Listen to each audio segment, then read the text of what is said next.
Hello and welcome to the June 2012 issue of Emergency Medicine Abstracts. I'm Jerry Hoffman and I have the fabulous pleasure today of doing this tape with Carolyn Sachs, my dear friend and colleague from UCLA for many, many years. How you doing? That's true. I'm doing pretty well. Great. Yeah. Welcome. Carolyn was a resident at UCLA in what, the mid-90s? 91 to 94. Early 90s. Yeah. And then a fellow. And a fellow from 94 to 96. And then And I stayed on a faculty even for forever, as long as they have me, even though I have to drive even though I have to drive like an hour to work. Yeah, and you have like 23 kids? 22. 22. Yeah. Four. Four. And they're all quarterbacks. Yeah, my daughter's a quarterback too now. Okay. Yeah. Carolyn's kids are all named after famous football playing quarterbacks. They're actually named after their Ashkenazi Jewish relatives, but then they happen to have some quarterbacks. So Drew is an Ashkenazi name? Well, the D. That's how they do it. Oh, I see. Isn't that how you did it with your kids? It basically has a name and there's a letter in it, and you make it whatever you want. It's very easy naming in that sort of practice. So Drew now. is representative of what? David. Oh, yeah, Drew and David. Right. Well, exactly. I have to tell you guys a story. When I was pregnant with my first kid, I told Jerry that I was going to name him Drew. So we liked Drew. I like Drew. I want a little bit different. And so Jerry said, Drew. He said, how about Jared? Did I really say that? He doesn't believe I don't that. believe You I did say said that. that. You said that. You did say that. No. And there's nothing wrong with Jared, but what Jared? It's not a quarterback name. So. Yeah, why would I say Jared? I don't know. Anyway, there's many things I don't remember, so it's certainly possible, but it doesn't sound like me, I don't think. But anyway, Carolyn, welcome. This is going to be great. It's going to be a lot of fun. Carolyn did a research fellowship at UCLA and is very savvy about all the things we usually talk about, so we should have a lot of fun today. And unless there's anything else you want to talk about right now, should we get started? Yep. Okay. Let's get started. Yeah. So in between each abstract, we have to say what the number is when you're presenting yours, and in between, I have to press this each time so that it gets clipped for the... So you say like 1, 2, that number? Yeah, so... Okay. All right, wonderful. So I'll start with abstract number 1. This is about pain severity and outcome in patients who may have ACS. It's by Edwards in the Annals of Emergency Medicine from the University of Pennsylvania.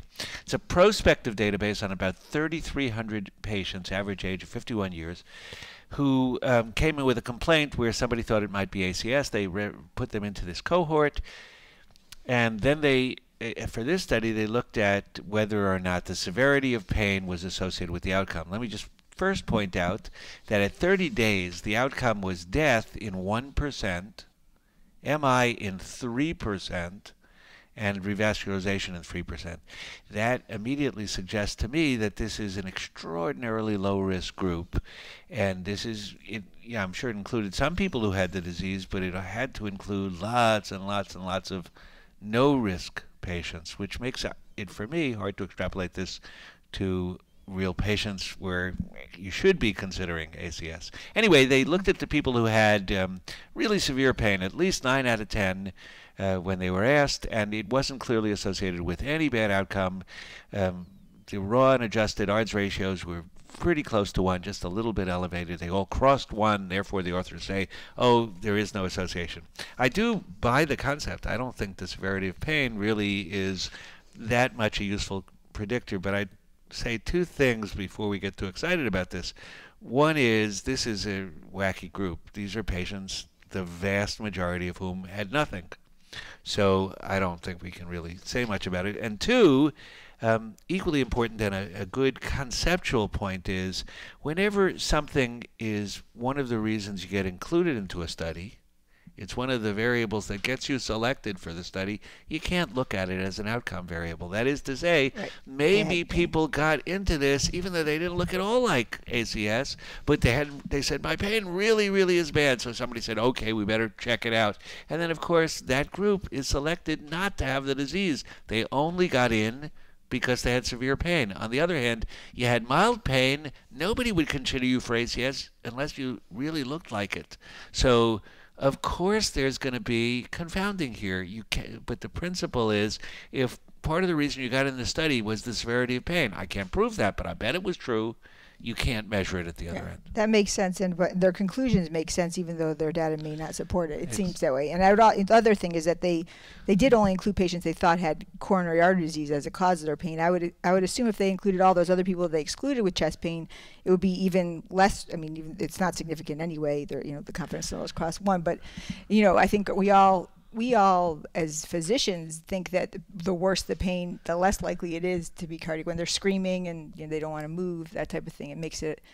I think we even doubt. But we've all seen really bad coronary disease where the person's just crushing chest pain. It's really severe. So we've all seen patients who have mild pain and have an MI and crushing pain who don't. I think their conclusion is right, but unfortunately the study can't really prove it very well.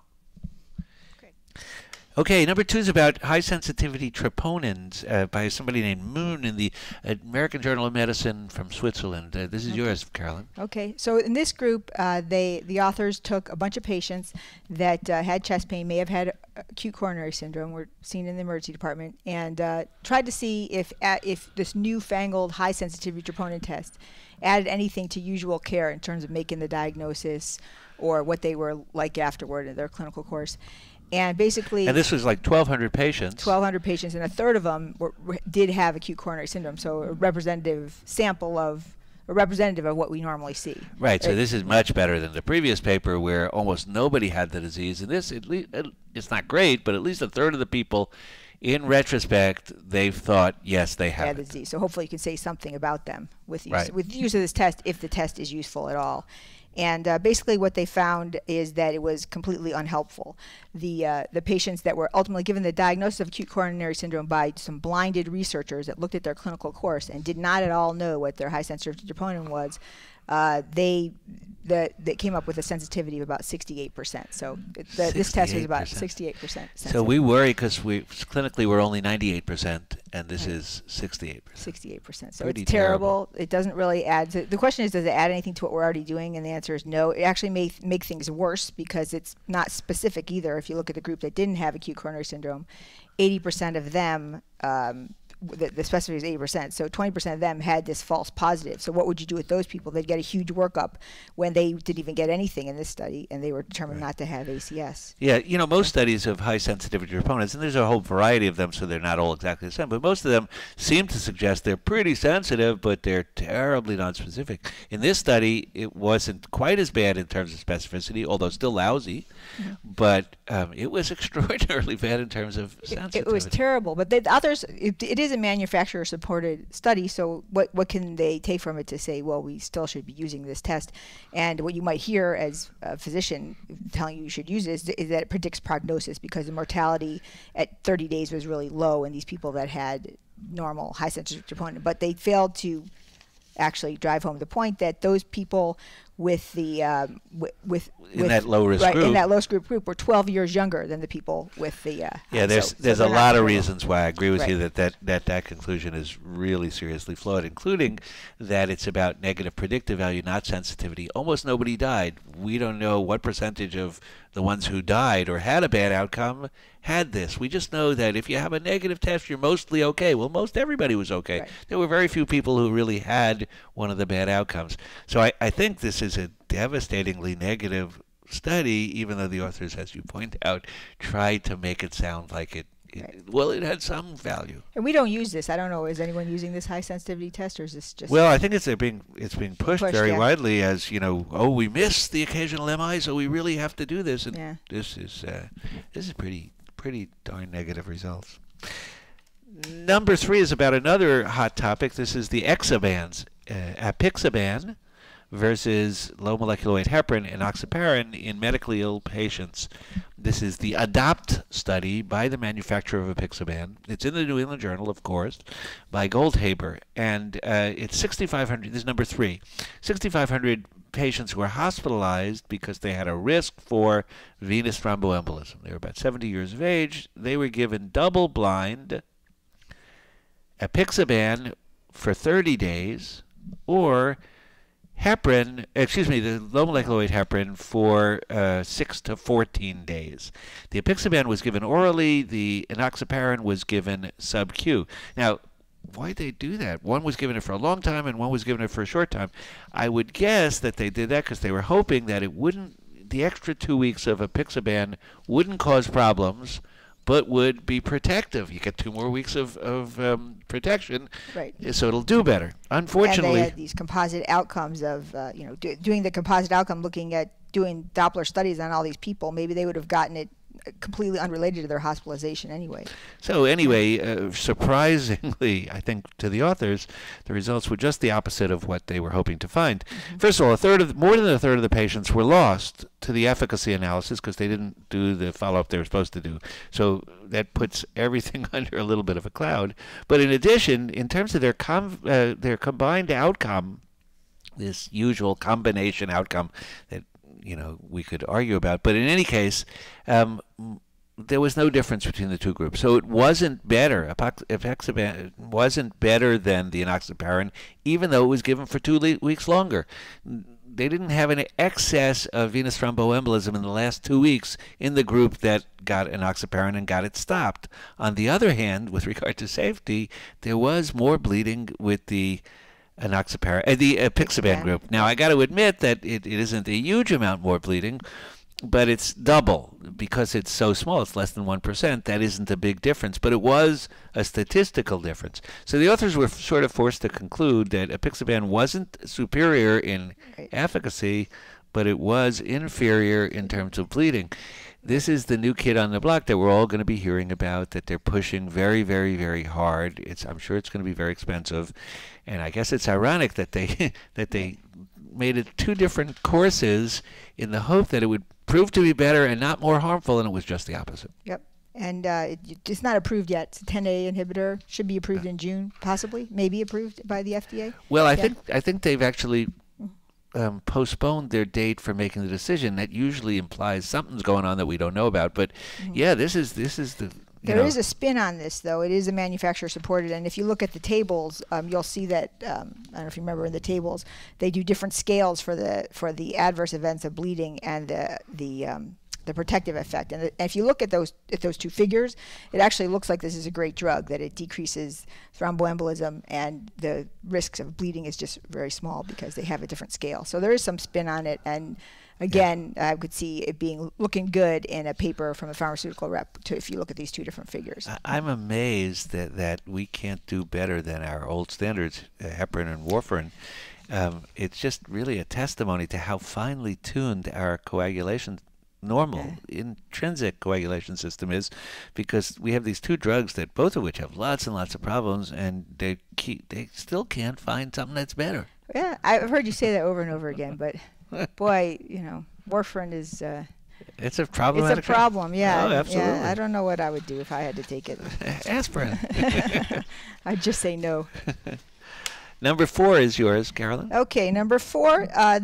You've all heard about these AEDs being put in public places. It's in my gym now. There's AED, wherever, a lot of public. Automatic defibrillators. Automatic external defibrillators, and it's a big push to put these in sports arenas, casinos. The question is, do these work? Do these save lives in terms of increased neurologic outcome or better neurologic survival?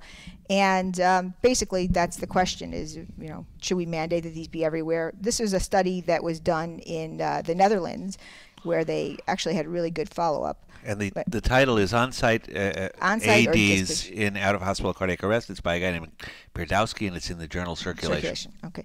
And they actually had 3 groups. They had people that were given bystander defibrillation right there. Because they were at a site where there was an AED. Right, so they were at, the hockey game. If they have hockey there, I don't know. And they defibrillate them there. Or they had a dispatch, which I assume something like a police department has it. They respond, or some safety officer comes and responds. And then no AEDs, or just basically paramedics show up. Right, so there was a 2-tiered EMS system. In some of it, the EMTs have a defibrillator, an AED, and some they don't. So some of them got there, had to wait for the paramedics, and some of them they got there and they could just do it right then. And then even better were the places where a bystander could do it. Okay, so they were EMTs, not just I like the think so. police or something like that. Well, So they had some sort of credentials. Okay, and so of these over 2,000 people that had these pre-hospital cardiac arrest, only a small percentage of them actually were at a place where they had these AEDs already there, 128. But the results are pretty impressive, and there was a greatly increased neurologic survival in those patients that got rapid defibrillation. Those people were also the ones that you would think would survive because they were in the better rhythms. They were in shockable rhythms. And Jerry always says the only thing that really matters is if they're in a shockable rhythm and how quickly you shock them, which is true. And that's what happened. And so it makes... And they probably were in the shockable rhythm because it was earlier. Right if then, you'd right, waited 5 right. minutes later for the... They'd be in asystole because Exactly. they'd have hypoxic cardiac arrest. So anyway, it makes sense, and what you would say, I think already, is that it works to have these, and only some of the patients had access to them, and it still saved lives. And what they estimate, it saves 4 lives per million inhabitants. So that when you put it down in those terms, it doesn't seem quite as impressive. We don't know what the cost of the AEDs are, and with those dollars, so we are going to save lives if we put all these things around. But what is the cost per life? Exactly. And so I agree completely. We've long since known that the earlier you get the defibrillator there, the better. So a public AED that you can't screw it up, it only goes off at the VFib, it makes sense. And of course, it got there a little earlier and it did work. On the other hand, as you point out, Carolyn, the numbers are astonishingly poor. They had 1,600 public space AEDs that they put out. Those 1,600 over a period of 4 years were used a total of 128 times. That means one out of 25 was used each year. I mean, they're almost never used. And sure, it worked when they were used, but I guess the question I always have is, what's the cost benefit?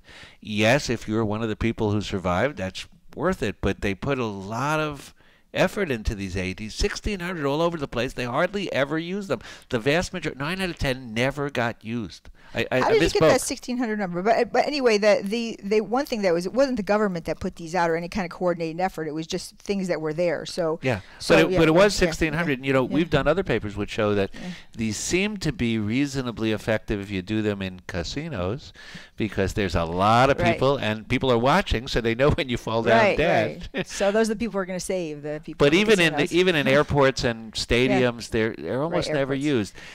Graham Snyder is a friend from Wake County Emergency Medicine in North Carolina, and he recently wrote me about hypothermia. We were having the same discussion, which is, basically I tend to be a little bit averse to the notion of spending an enormous amount of time, effort, and money about resuscitation, since A, most people die, B, most of the things we do well have a small impact, and C, most of these are not the heart that's too good to die, where the person's going to get up and be normal for the next 5 years. Most of these are really sick people. So I have a problem with these notions. Clearly, you're right, this does work, but the size of the benefit for a pretty big investment seems to be very small. Agreed. One other thing, though, I would point out is that if they're there and they work, no point in getting rid of them, but a coordinated effort to put them everywhere is probably not justified, because that would be a huge expense. So when you go to the casino, just make sure your casino has it. I'd rather we have after-school programs. Sure, or put these people on Weight Watchers before they arrest. Yeah, exactly. That'll never work. Number 5 is about I.O. lines in kids. This is by Hansen in Pediatric Emergency Care from Oregon Health Sciences. It's an administrative database of 291 really, really sick kids who got an I.O. line. California, too. Really sick. 37% mortality. This is not like our other studies. And so they all got an I.O. Why'd they get it? Usually because they couldn't get another line. Most of these were done in the ED. About a fifth were as inpatients. It comprised 1 out of every 25,000 ED visits who got an I.O. line, just to give you an idea. 1 out of every 50,000 admissions. This is at 450 different California hospitals in the year 2005. When they went and searched the database, and they don't tell us exactly how they did it, which is a little problematic. They found no complications. Now, what do they mean by that? Well, they then looked for ICD-9 coding with regard to things like compartment syndrome, osteomyelitis, fractures of the tibia, fractures of the humerus, etc. And basically, they found none of them in these kids who got an IO. Now, this I wouldn't But they call... couldn't follow them up because they weren't even linked. The emergency department visit wasn't linked to the hospital visit. So this is not exactly proof, but Right. I think it's right. IOs, why don't we use them more? Yeah, maybe it'd be different if we did it this year. Looked at the database this year. Do you think people are using them more? I think they're definitely using them more, and even in adults. But this only looks at kids, but Yeah. they're definitely using And them more. I certainly think that's a good thing. Yep. Number 6 is yours. Number Dilantin 6. for Okay. post-traumatic seizure prophylaxis. A critical look at phenytoin use for early post-traumatic seizures. And is it critical? It should actually be a non-critical look, because this is when I first saw that title, I thought they were going to actually say, "Did it work? Or should we use it? Should we not?" And this is by Debenham, Right. and Canadian Journal of Neurologic Sciences. And so I'll tell you whether they actually what they actually decided after looking at the data in this study. The authors were looking at over 1,000 patients that were admitted with traumatic brain injury in Montreal, and they just basically were looking at compliance, to some published guidelines of patients that got Dilantin and were supposed to get them. Did people comply? And the guidelines basically said only give it if it's really bad head trauma. Only give it if it's bad head trauma, right? And so they said yes, they did. They mostly gave it. And the adverse events were mild. However, I don't think that they had the ability to pick all of those up. The other thing is, the question is, does it even work? Some of these patients had seizures before they even got the Dilantin. Some of the patients had seizures on the Dilantin. Let's see here, it was about half the patients that were given Dilantin that had seizures that had them when they were on Dilantin as well. Right, but it's still a very small number. So it was about 2% had it beforehand, and 2%, 1% had it while they were on the phenytoin, and of the ones who were not on phenytoin, a little more than 2%. Since they were mostly sicker kids who got the phenytoin, it's sort of circumstantial evidence that it worked better. There were less seizures, even though.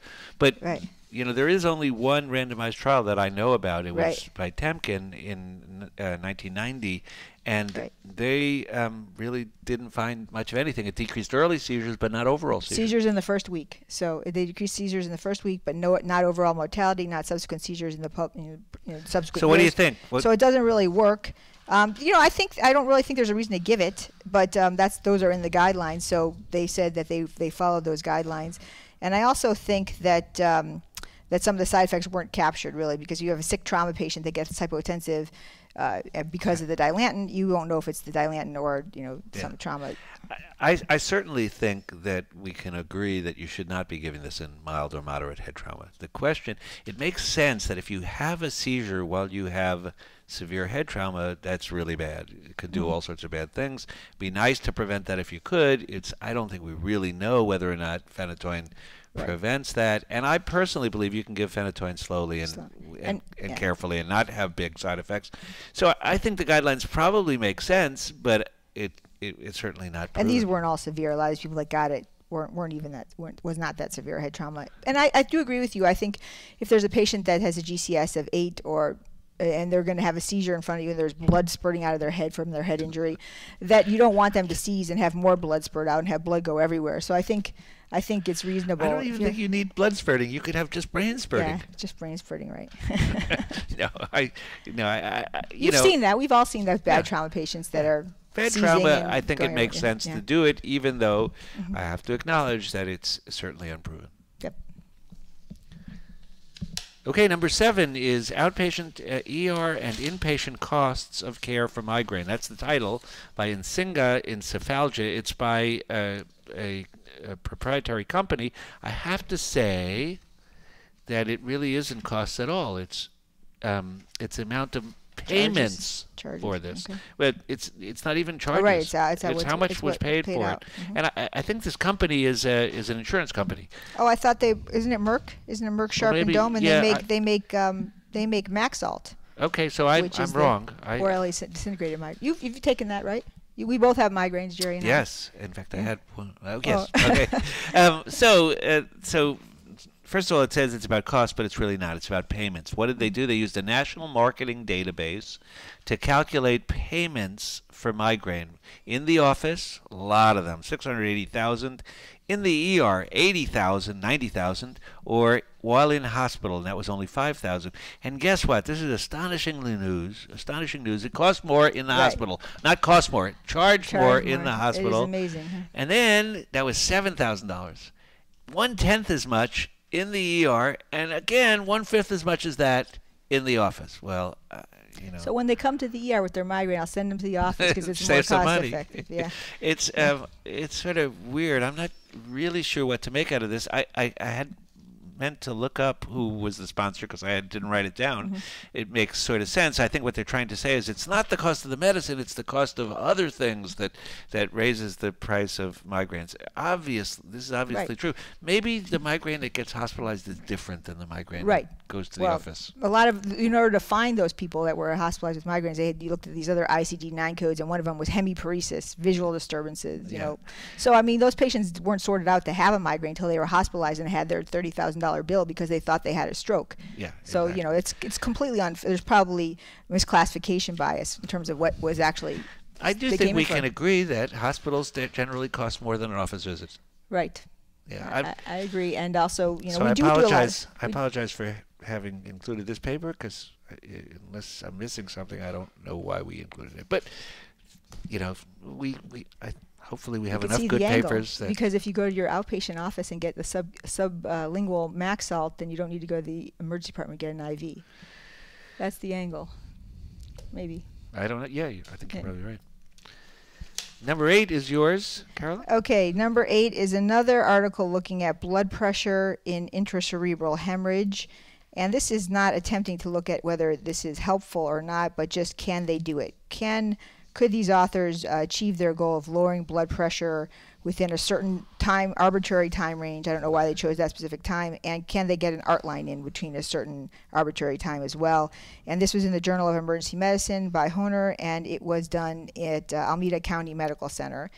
And they felt that they did, actually. They had the patients come in. If they had intracerebral hemorrhage, they started an art line, and their goal was to get the mean arterial pressure to a target of 100 to 110, which I guess has been proven in some trials to be safe, but I don't think it does anything except for lower the hematoma size. It doesn't change clinical outcomes.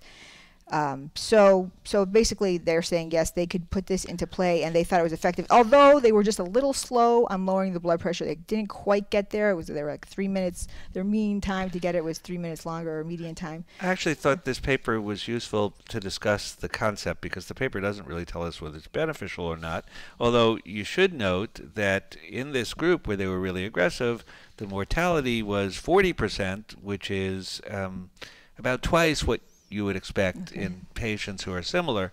So I do think it's really important. I guess the critical thing is, you know, years ago we were taught to lower blood pressure in all sorts of stroke, right? Stroke, blood pressure was high, you had to lower it. And then people said, oh, no, that's really bad. In ischemic stroke, it's actually making them worse because they need the perfusion to get to the brain. Okay, so that was even before me that we lowered this. So, and then it, not based on any evidence, they just did a 180-degree flip-flop, and now you can't lower the blood pressure. It's really, really bad. But we still lower it in hemorrhage. And I think this, to me, is useful for us to realize that we have no idea. I agree. And it might be that there are some people who benefit from lowering their blood pressure and some people who are harmed from lowering their blood pressure. It's all theoretical, and I do like the fact the numbers are too small to be meaningful. Yeah. But if you actually look at the outcomes... Right. There was only 22. There was only 22 patients. Right. 13 of 22 survived, and so yeah, it's pretty bad. Over 40% there. And all the survivors, their median GCS when they came in was 15. So they were, basically what they looked like when they came in sort of predicted how they were going to do. And I don't think that this. And so half of them were normal, and half were going to die. Abnormal. Right. Yeah. Right. And. But if you have, if 11 of them had a GCS of 15. And only 13 survived. That doesn't sound so good. Yeah, it means that only two. They only got 2 that were abnormal at all that survived. Like that, yeah. So how about giving them something for pain? That blood has to hurt in your head there. Give them something for pain. See if that works just as well. But, we're all taught, people are very rabid about this, and I just think it's important to note that we don't know. And the neurosurgeons, you want to get along with them, but... Okay, number 9 is about an unusual entity called spinal cord stroke. In some ways, this isn't a stroke as we normally think about it, because we usually think about cerebrovascular, but it's sort of the same equivalent when it is in the cord. So when you have an event that causes death of spinal cord tissue, based on either hemorrhage or ischemia, they're calling it a spinal cord stroke. They did a chart review on 32 patients in Norway that they found over a 6-year period. This is by Romy in the journal European Neurology. The chart review has no methods, unfortunately. Only 32 patients over 6 years, obviously pretty rare. That represented 1 out of 300 strokes at their hospital. So they point out, first of all, that this is very, very rare. But I do think there's some useful information in here, only in that it will remind us that there's this entity that most of us probably never think about. And what was interesting was, at least when they were able to diagnose it ultimately, many of the patients presented initially with pain in the upper back between the shoulders. And most of us don't think of that, wouldn't think about spinal cord stroke as the cause of that. Now, they had a variety of causes. Most of these were ischemic. There was an occasion, few with a hemorrhage. One patient had a AAA. All of these were acute, but over hours they're talking about, not over seconds. 13% had biphasic symptoms, and very often they had this radiating to the back. Jerry Hassapis, Rick's sister, who runs our nerve center for the abstracts, points out that a family member had this, presented, and got a triple rule out looking for chest disease, and then it turned out ultimately didn't have any of those, but did have a spinal cord stroke. So there's one other thing for us to sort of be aware of. These are older patients. For the most part, they eventually present with spinal cord deficits, but did they have motor deficits? I don't remember, because they did ultimately, but not initially. Yeah. So that's kind of scary. I don't, I don't want to take too much from this. We have a lot of patients with weird sensory symptoms and back pain. I don't know. I mean, you could think about it, but I don't know how we're going to evaluate them all. And what do you do about it? I'm not sure what you would do about it. But just so we should know, so that we don't get freaked out. Oh my God, you're not going to see this very often. But if you do ever see it, you should just be aware. I've seen one. It was from a dissection. I think I've seen a couple, but I'm sure I've seen more than a couple, but they all were obvious. I missed the ones that weren't obvious. Yeah, we missed them, but they did okay, maybe. Who knows? but it just for us to be aware of, even though I'm not sure what we do. I was wondering why I picked that one. Okay. Number 10. Okay, number 10. This basically asks a question: do patients want doctors who listen to them? Is that good? How does that benefit patients? Is this the one you tortured me with? Yeah, this one, this is a smaller sub-analysis of a really big project at McGill University in Canada, where they're trying to have this new physicianship to try and get patients involved in determining how you train physicians, which is a nice idea. I think it's a nice idea, but it's a lot of, it's a lot of qualitative studies, which was hard for me to get through, qualitative data. But anyway, this one is... As I've gotten older, I appreciate qualitative studies more and more. We should understand that qualitative studies don't prove anything. They raise hypotheses, but when done well, they can make us think about things that we otherwise are very hard to tease out in quantitative studies. So they have some advantages and some disadvantages.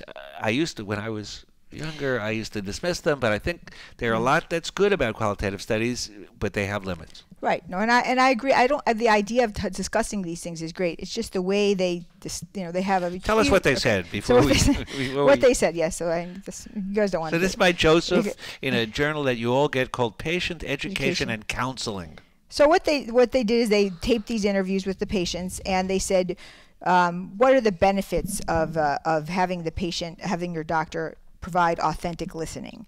And again, this is a sub-analysis of a larger group of interviews about this. And not surprisingly, the concept, as you pointed out, was ask patients what they want in terms of training physicians, what physicians need to know. Oh, and these patients were highly educated patients. You know, they're a subset of all patients you'd see. These are patients that were referred, they're a convenient sample, they were referred to being here, they're very educated. And this probably does reflect what your average really highly educated patient with insight that agrees to be in a study would think. And their benefits, the benefits of listing were described as it's good for gathering clinical data. Your doctor has to listen to you in order for them to know what you're saying, what's going on with you. And there's a quote in there, I think, which I like. The patient will tell you the diagnosis if you only let her. Yeah, I had a resident that said that, said he heard that as well, and I saw him listening to a patient for like 20 minutes, and you didn't get the diagnosis? He didn't get it. But, maybe not every time. It depends on the patient, right? Right. That depends on the patient. But I personally believe that you'll never get the diagnosis if you don't listen to the patient in the vast majority of patients. Absolutely. You have to have respect for the patient. The patient should know that you're listening to them, and I think that makes complete sense. And so it's useful for data gathering. What else is it useful for data gathering? It's a healing and therapeutics. Just sitting there and listening. Sometimes these people have no one to talk to, and just sitting there and validating them, listening to them, is therapeutic. And these patients brought up that idea. And it strengthens the doctor-patient relationship, which is also true.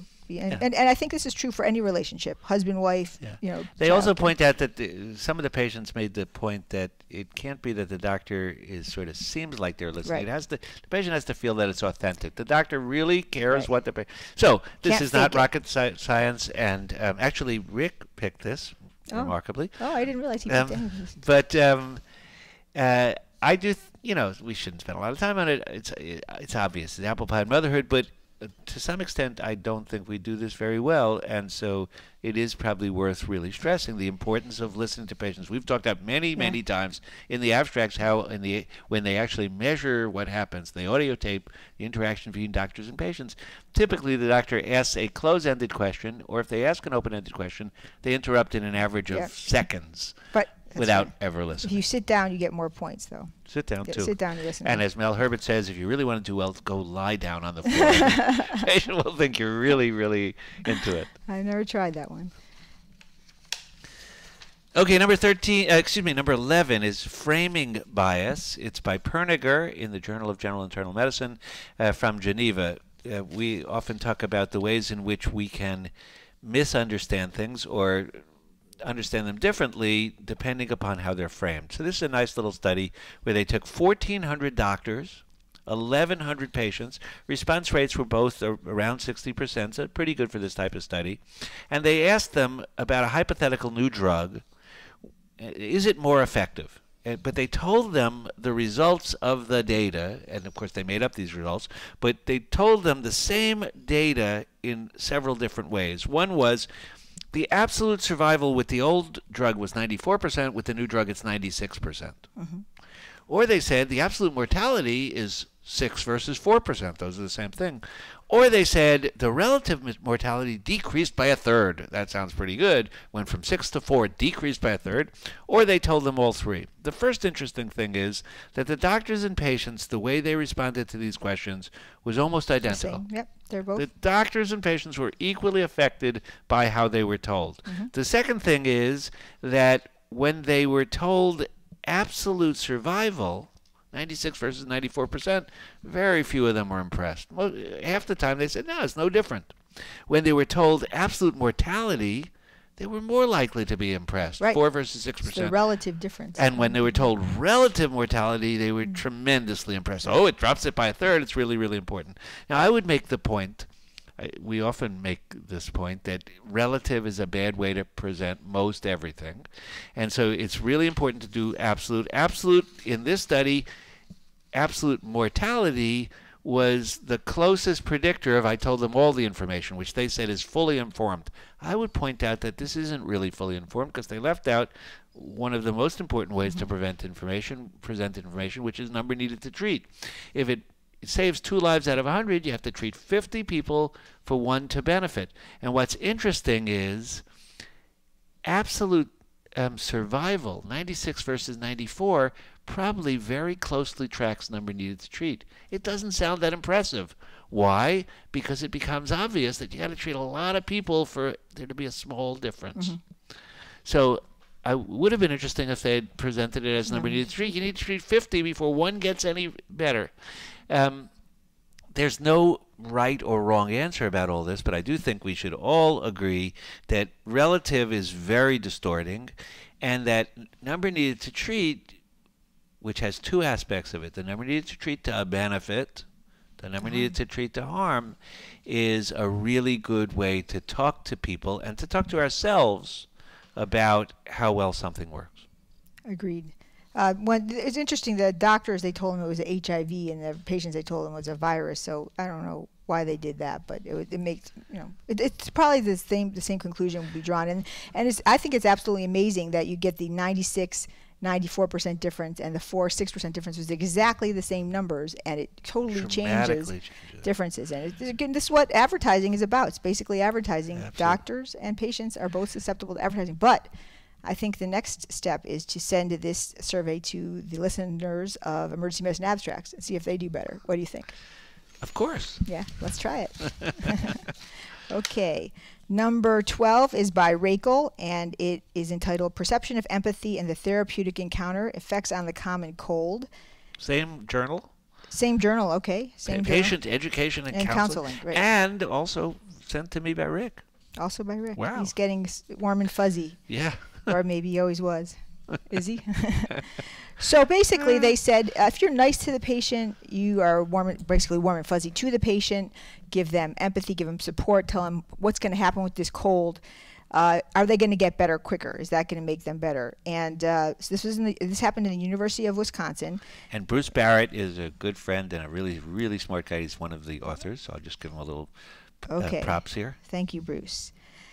So basically these patients had either no visit, they had a visit that was brief by a person that was sort of, maybe you would say like an Asperger's doctor, someone that was not supposed to look in their eye or make contact, just blah, blah, blah, for 4 minutes or so. And then the next one was a great doctor, the best doctor you could hope to have if you want a long visit. Who was trained to be empathic right. and do all these good Trained things. to be empathic. It lasted about 11 minutes. And they actually had people, people videotaping this, and nurses went back and said, yes, that is the empathic person, and that person is the Asperger's like doctor, to just make sure that they did what they were supposed to do. It worked. It did work.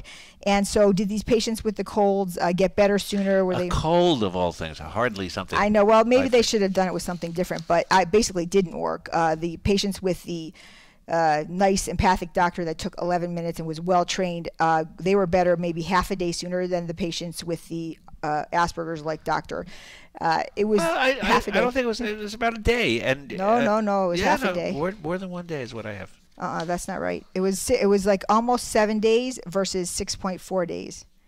That was a difference, 6.49 days. And then the patients. So I thought one thing that's interesting is all these colds lasted almost a week. The patients self-identified themselves with the cold. They lasted almost a week. And they all lasted at least 6 days. And the ones that have the empathic doctor, they lasted 6.5 days versus the mean doctor, they lasted 7 days. And the patients with no doctor at all, no visit, was in between. So it was 6.75 days. So basically my conclusion is don't go to the doctor when you have a cold, because it's not going to make a difference, even if they're a great doctor. But you're right, they should try it with something else. Well, with the others, so the nasal, yeah. So they measured they measured interleukin 8 levels, and they went down when your doctor was nice. And the neutrophils went up. So how can you? How many? First of all, it doesn't say how many things they measured. Did they measure other interleukin levels, and these are the only ones that were significant? No, I think not. But okay, this is a total disease-oriented outcome. It doesn't matter to the patient whether it is in their nose. You're exactly right. But I do think it's fabulous that that being nice to a person can have an effect on things that we sort of imagine have to do with your immune response. So whether that's meaningful or not, I don't know, but I don't think it matters. I think when you have a cold, you don't need to go to the doctor. You certainly don't need to go to the doctor. The issue is not what you should do with a cold. The issue is whether how we behave matters. And of course, the way it mostly matters has nothing to do with any of this stuff. It has to do with how does the patient feel, and are they comforted, and all that other stuff. But especially with a cold, where they're going to get better regardless. Well, if you do believe these results and you think that those half days are different, you could say when you're not nice to the patient, don't make eye contact. You do even worse than if you don't even see the patient. It makes them worse. Yeah. Okay, so you're up for number 12, which is about from that same journal, Patient Education Counseling, which again Rick sent to us. He's getting all warm and fuzzy Warm these and days. fuzzy, warm and fuzzy. About perceived empathy and the common cold. The first author is a guy named Raquel, but one of the authors is Bruce Barrett, really smart guy, friend of mine, so I give him his props. Okay. This is a pretty lengthy paper, but basically asks the question is, if the doctor is real empathetic and the patients believe that the doctor is empathetic, will this affect the common cold, and will the patients be better sooner? Are they going to die or not from the common cold? Is Yes. Are they going to die? Does it affect mortality? If that would be pretty good. Number needed to treat. Just giving some empathy. Yeah, pretty good. Yeah. So basically they had three groups, and this was another study looking at other things that affected the common cold. But one group got no doctors at all. One group got doctors that were trained to not be so good, not have good interactions, not have eye contact. Some people might say it's like more like a patient that might, or a person that might have Asperger's. And then one doctor was trained very well in these principles of empathic patient care. They call it PEACE, P-E-E-C-E, positive prognosis, empathy, empowerment, connection, and education. Really good doctors. Really good. And this was validated. At least in terms of behavior. Right. We don't know if they're a good doctor. And this may actually be in other disease useful. And they were trained well, that they had videotaped observers who looked later on at the videotape and said they could tell the difference between the bad doctors and these really empathic good doctors. And on average, these empathic good doctors took a lot more time with the patients, about 11 minutes versus about 4 minutes for the quick, not so nice doctors. And there you go. So in general, in terms of the outcome from these three randomized groups, there was actually no statistical difference if you look at the severity, maybe half a day, which is probably not clinically significant to the patient. The colds all lasted about 7 days, 6.5 days if they had the very empathic doctor, and just under 7 days if they had the mean doctor. And 6.75 days if they had no doctor at all. Halfway in between. Halfway in between, right. So you could say that it was having a doctor who was not very nice actually made your cold worse than if you didn't go to the doctor at all. Absolutely. So don't go to the doctor. So if the patient wants to see you for a cold, just say, look, I'm not a very good doctor. I'm in a bad mood. Make it worse. Yeah, I'm going to make it worse. Exactly. I will be in a bad mood if I see you for a cold. Yes, that's right. That's right. So yeah, it may be a bad choice, and maybe it's because it's part of this other larger study.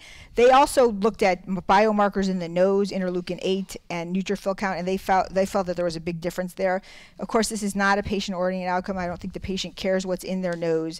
And so I think in terms of patient-oriented outcomes, you have to say it was a negative study. Now, Jerry's going to say if they thought the doctor was good, they got better. But well, that's true. They did went after the fact, and they said, they asked that patient, what did you think of the doctor? And the patients who liked their doctor got better a day faster. This is hardly rocket science again, and I don't, I'm not sure this is the place where you're likely to find much of a difference. A cold is, don't go to the doctor. That's the real take-home point, and it lasts a week. Right. So both of those we could take home. But I do think it's sort of fascinating, the notion that interleukin-8 levels, which is sort of supposed to be a marker of immune response, changes if you like your doctor. Yes. Well, it's so weird. Yeah. Anyway. But I do. And also, the other thing is, 11 minutes to provide all this empathy. That the cost benefit for that, even you would say, is kind of ridiculous. So, the zero minutes is really good. Yeah, perfect for a cold. Yeah. Okay. Number 13, provide a variation in fast-track time. This is by McCarthy in Medical Care. It's a multi-center study where they used an ED electronic records to calculate the time after a patient was placed in a room in fast track to discharge from the ED.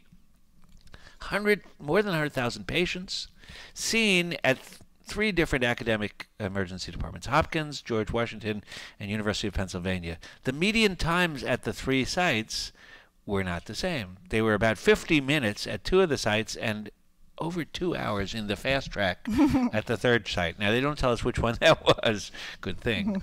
But the point they make is that within each site, the differences were dramatic depending upon who was taking care of you. So if you took it of doctors who were really fast, they were twice as short time as the doctors who were at the other end of being slower. And it was also true for the nurses.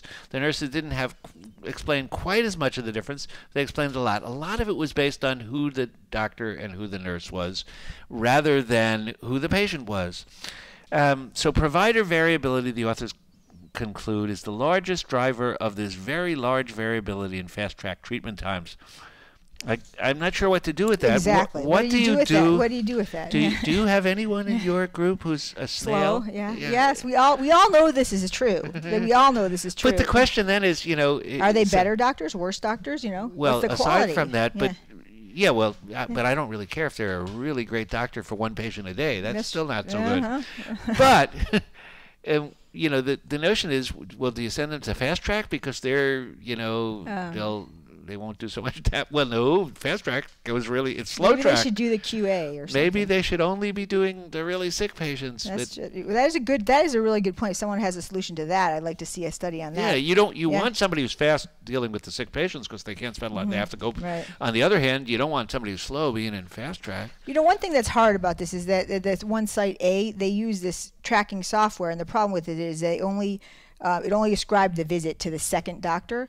So I think it's not as big a deal in this paper because not too many got handed over. But we actually tried to look at this at UCLA with our MedHost data, and you can't. It's hard to separate the first doctor. The second doctor. So But I think we all know there are people who are really, really slow, and then the question is, what do you do with them? Right. That's right. What do you do with them? That's what we need a study on. I don't know. There's probably something in terms of, if not in emergency medicine literature, in the primary care. In emergency, it is important because you're right, of course, that there are other characteristics that are really important beyond just how fast you are. But in the emergency department, fast also matters, or at least not super slow. It does. And you're right. There's the rest of the department, so you might be really good with that one patient, but that's not fair to the rest of the patients or the other providers. Providers. Yeah, exactly. Okay, so maybe when Rick gets back, he'll tell us what we're supposed to do with this. Oh, did he pick it, or did you pick it? Yeah. Okay. Number 14 is by our friends Mike Manchin and Mark Probst and Sanjay Arora. Yes. This is about VBG electrolytes to identify DKA. It's in the Academic Emergency Medicine from LA County. Right. I know what you need to call that institution, LA County, right? Yes. Yes. So can you use electrolytes to determine from the blood gas machine, those electrolytes that the blood gas machine determines, instead of sending that blood to the lab and see what electrolytes the lab comes up with, because it's much faster, in particular in patients with DKA or suspected DKA? And the answer is yes. Yeah. So basically it was super sensitive, super specific. Yeah, it was just as good. And I think where this really comes into play is, I don't care about meeting the American Diabetes Association criteria for DKA. That's just an arbitrary classification. Yeah. Where I really want to know these labs right away is with the potassium in a sick patient with DKA. I want that back now, and I wanted it back frequently. So sending it to the lab is a mess and a nightmare sometimes. So I think that is really of value, and the fact that it's good here is helpful. But in my notes, they did everything except for potassium. Did they actually check potassium? Oh, they didn't even check the potassium? I think they did sodium, chloride, and bicarb. Okay. And they all highly correlate. So that was the point I would make, is that the one that really matters is the potassium. And maybe I got it wrong, but I don't think they checked I don't see it in here, so it's the other point that we should just make is that VBG should essentially replace ABG at the very least. Right. Everything shows that you can do that, and good job for these quick tests. Don't even need to go. Actually, at LA County, you can treat these DKA patients in the waiting room before they even get in, because you have all these machines to work on them. Well, you also could, because they're going to be in the department for 8 days anyway, so you don't have to admit them. Right. Well, they can stay in the waiting room. Why should they take up a gurney? Just stay in the waiting room. As you point out, this is the way they did this study was based on a diagnosis of DKA, and we've long since gone past that notion. There was a time where DKA meant if you had ketones, you had to be hospitalized. Right. Now we care about, are you sick or not? So I don't care about these artificial thresholds, but the correlations were very, very good, and that's the important point. Yeah. Number 15 is treatment of acute vestibular neuronitis with steroids. This is by Carl Berg in Otolaryngology. It's a big name. A journal which has all the a lot of your head and neck is involved in the title of the journal. It's from Lund in Sweden. It's a really badly presented study. Terrible. So hard to figure out what they did. But I'm gonna figure it out for you and tell you the take-home points. They compared what happened to these patients with vestibular neuronitis, which, by the way, we've talked about, I think, last month. Sudden, prolonged vertigo, lots of nausea and vomiting, gradual but incomplete recovery, very different than the otoliths in your ear, benign positional vertigo, which is sudden onset and goes away fairly rapidly and is fatigable, etc., etc. This is one where you have it for days. It gradually gets better. The authors point out that if you use disease-oriented outcomes where you do all sorts of testing in their ear, it doesn't come back to normal in many of them. So what they did was a pre and post study. They did some other stuff that's really confusing, but the important part is a pre and post study between 2000 and 2004, 64 patients or 67 patients who didn't get steroids. And after 2004, another bunch of patients, smaller bunch, 33 patients who did get steroids, and they compared what happened to them. And they say steroids worked. Well, how did they work? Steroids were associated with, catch this, guys, this is really important, a lower canal paresis value. Now, I measure canal paresis values in most of my patients. I have no idea. Yeah, that specialized machine. Yeah, and these were some of the retrospective comparison was decades before. Yeah. These were all admitted patients, and so I have no idea what this means, except useful talking about vestibular neuritis. We see it a fair amount, and I think most people get it wrong. I've been on a little jag here about vertigo and nystagmus and the importance to distinguish amongst these because they're very, very different. And this is not that uncommon, particularly in this group. They weren't even elderly. I thought mostly they were older than this. And anyway, we don't know if steroids work. I think you can also say, they make an argument pathophysiologically that, the nerve is stuck in the canal and it's swollen there. And so if you give steroids, it's right. So that's what they say. But when you bear it out, this doesn't make any sense. There was no testing of patient-oriented outcomes. Pathophysiologically, steroids work for everything. Right, exactly what I'm saying. This gets to your point, which you always say, people who want steroids for everything. Is this evidence? Well, there's an article showing use it for this. Well, this article doesn't show anything in terms of patient-oriented outcome. It's a terrible study, retrospective cohorts. We don't care about the paresis. So if say a patient said, well, you didn't give me the steroids, I could have gotten better. No, there's no evidence for that. Yeah, I think we should know that there is no evidence for steroids. I don't know whether we should use them. I personally tend to be very cautious about using steroids for things where we have no idea whether they work. But I just think the bottom line is we have to admit we don't know. Number 16 is by Johnson, and it's entitled, Are Stone Protocol Computer Tomography Scans Mandatory for Children with Suspected Urinary Calculi? According to these doctors that practice in this place, no would be the answer. Do you need, so basically... University of Michigan. University of Michigan, and these are all pediatric urologists, and they basically retrospectively looked at all patients that had a procedure, all pediatric patients that had a procedure for a kidney stone or urologic stone. So not exactly the group we're talking about. This is not to diagnose these. Really, this is a misnomer in the title. It's not to diagnose them. It's actually for their procedure, planning their procedure, taking care of them. And these were invasive procedures like cystoscopy, lithotripsy. And this is rare in kids. These are not. A lot of them were not normal kids. They had neurogenic bladder, stuff like that. And so, basically they said, no, we didn't need this. Actually, what you would be interested to know, and Jerry is probably supportive of this, only half of these 40-some-odd kids actually had a CT anyway. So the pediatric urologists are being judicious about using CT scan. Most of them only had ultrasound. But of the ones that got them, they said only 25% actually needed them. And how did they say that? There's no chart review here, terrible methods. They just said it, really. I don't know why they said it. Basically, they could see them. Yeah, this is a silly paper. Right. They basically looked back at charts and said, "Oh, we could have seen everything on the ultrasound." That's crazy. And we don't know if. But I like the point. Right, I know you like the point, and also the radiologists reading the ultrasound may have had access to the previous CT too. So there's a lot of contamination bias there.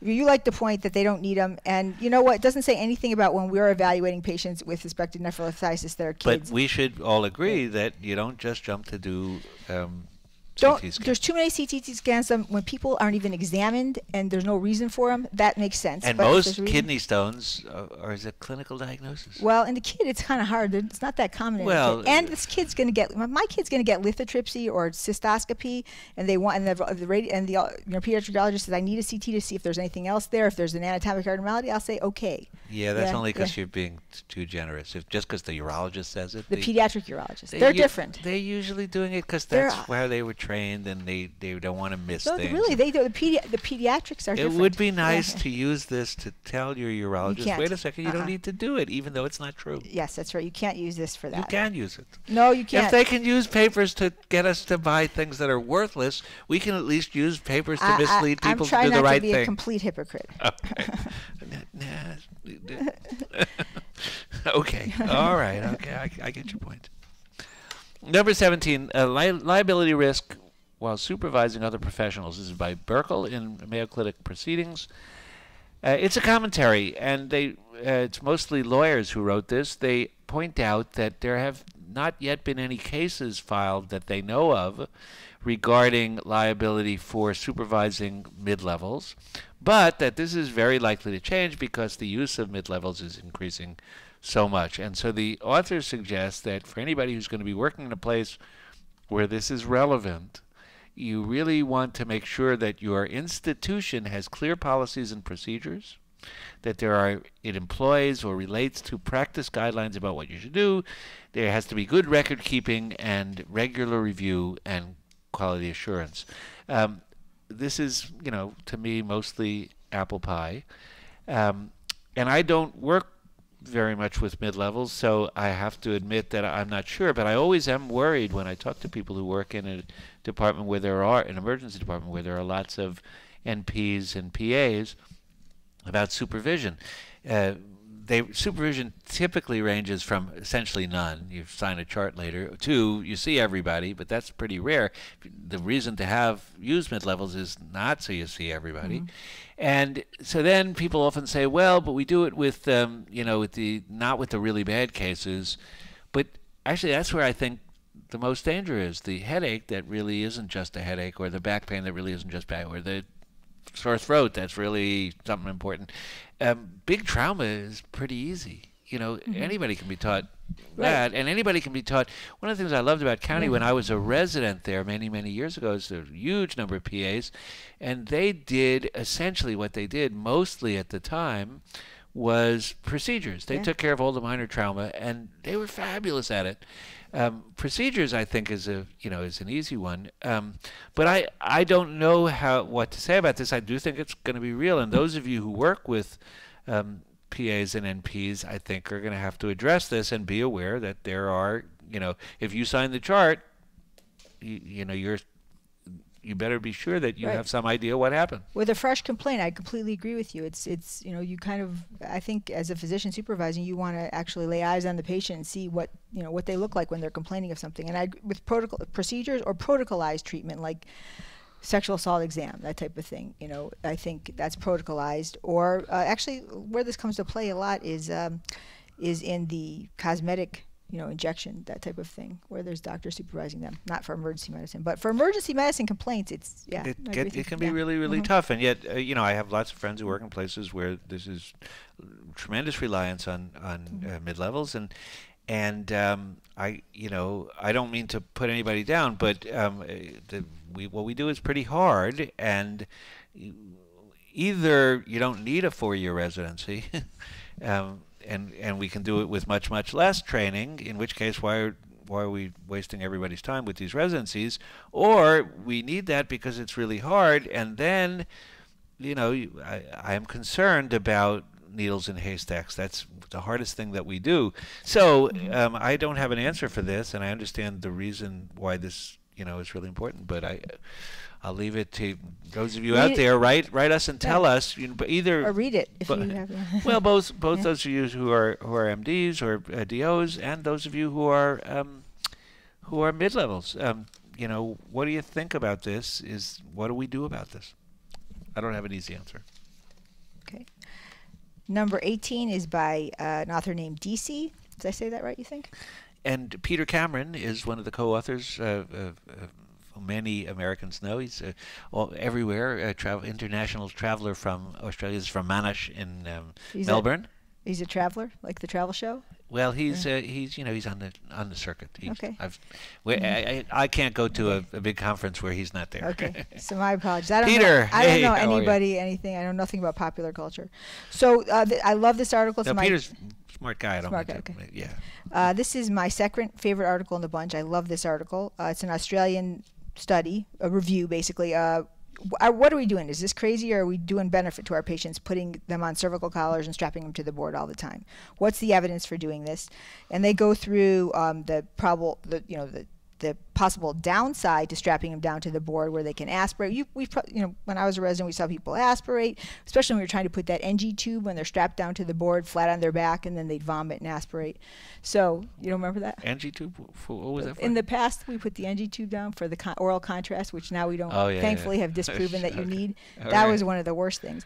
But anyway, so I think we all have the experience of these patients being in discomfort and not realizing if there's any benefit. And they point to the Cochrane review showing that there's been no prospective data showing that it actually helps patients, changes outcome in patients. And, the prevalence of C-spine injury, they say in general, in these people strapped down is 2%. I think it's probably lower where I work. What was it in Nexus? Well, it's I think in Nexus it was 3%. 3%, so higher. But those are people that were put in to study getting x-rays. So many of these people that are coming on the board strapped down don't get x-rays to begin with appropriately because they use Nexus criteria. They say that pre-hospital care providers can use the Nexus or the Canadian C-spine rules to determine who needs to be strapped down like this or not. Right. And my big problem is not so much with the collar, it's with the strapping down on the board. I think that's probably what was the most discomfort. But I think, I totally agree with them. I think they also make the point that of the people who do have neck injury and damage, cord damage, most of them had the damage at the scene. When they came in, yeah. I don't think it's impossible. I'm sure there are cases where somebody has an injury, they are at risk, it's unstable, they're not yet pithed, and then if you hurt them, if you move them, you could hurt them. Mostly if they're awake and alert, they're not going to allow it.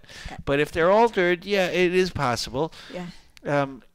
But they point out that that is a very, very, very tiny number. Now, it's a catastrophe to have that happen, so we've always leaned on the side of being super careful.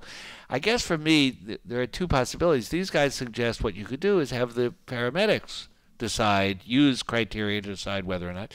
I think the other thing, and I have no problem with them being cautious, casting a slightly wider net, as long as you have some way where you can be sure that when a patient is on a collar, is on a board, they get seen immediately when they get to an emergency department. We have all these other patients who've jumped to the front of the line where I have a lot of problem with it, like stroke, for example. Yeah.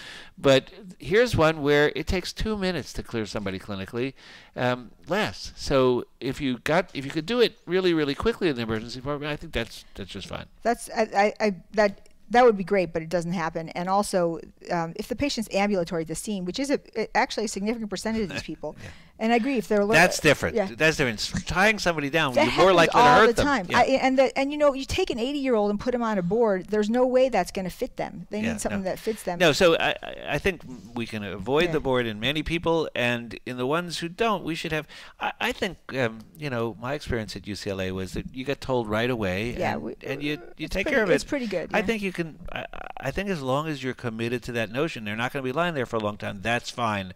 But the notion of strapping a lot of people down, that's clearly clear. I like this quote. There's this one great quote from this paper about, maybe there is a utility to it, and that utility is, quote, they say, other authors have commented on the utility of the collar as a visible signal that the neck has not yet been fully assessed and may need radiologic imaging. And then they say, there may be better ways of communicating that information. I agree. Number 19 is about cubital tunnel syndrome, to be differentiated from carpal tunnel. This is by Hutchison, although they're very similar in many ways. Hutchison in the Journal of Hand Surgery from Oklahoma. They're similar in the sense that we think we have an idea of what they are as a syndrome, but we don't really know what they are as a disease. What do I mean? So this presents, the classical presentation is similar but in a different distribution than carpal tunnel. Here we have paresthesias, usually nocturnal, following activity, with or without sensory loss. In this case, it's in the ulnar distribution of the hand and medial elbow pain radiating to the hand. The classic thing is a weak hand grip. So that's thought to be maybe it's a compression in the cubital tunnel. There are multiple tests, just like with carpal tunnel. Tinel's test, tap on it, does it hurt? A sustained elbow flexion, very equivalent to the Phelan's for carpal tunnel, and a whole bunch of others. Lots of things been described. However, we have no idea whether they're any good because there's no gold standard. And that's the real problem for carpal tunnel as well. I love this paper. This is my first favorite paper in the bunch because the authors are so honest. And they're actually orthopedic surgeons, and they go through all these tests and tell you how it's been studied and how it hasn't been studied, what sensitivity and specificity. So in carpal tunnel, for example, we have lots of information that nerve conduction studies don't correlate with symptoms. Right. And symptoms don't correlate with response to treatment and what you find in surgery. Nothing correlates with anything else. In addition, we all know that carpal tunnel is one of my great models for how our fabulously wonderful, precise model of the nervous system is clearly wrong. Because in carpal tunnel, for example, most patients have pain that goes back up the arm. Yeah. How could that be if the compression is here? So, but it's not like they're making it up. They have it. So, so we clearly don't have the model really, really well. We don't. If you wanted to know how good any of these tests are, you can't really know without having a gold standard, and we don't know whether the gold standard is nerve testing, whether the gold standard is surgery, whether the gold standard is what you find at surgery, relief. So we're mostly making it up. Why did we include this paper? Because we need to know about this. This is not that uncommon. It's not as common as carpal tunnel, but it's not that uncommon. The notion of this presentation, sensory paresthesias, typical in the distribution, ulnar distribution, worse with activity, worst at night. This is an entity that people have described, and at the very least, we seem to think that you shouldn't rush to surgery, and that most people will agree about nocturnal splinting, probably NSAIDs too, although one could argue whether that's really what's needed, rather than jumping into steroids or surgery or anything like that. I think this is great. They also these are if you have this disease, go to these doctors in Oklahoma because they said no EMG, no MRI, treat them clinically, and if it clinically doesn't resolve, maybe offer them surgery. And have you ever had an EMG?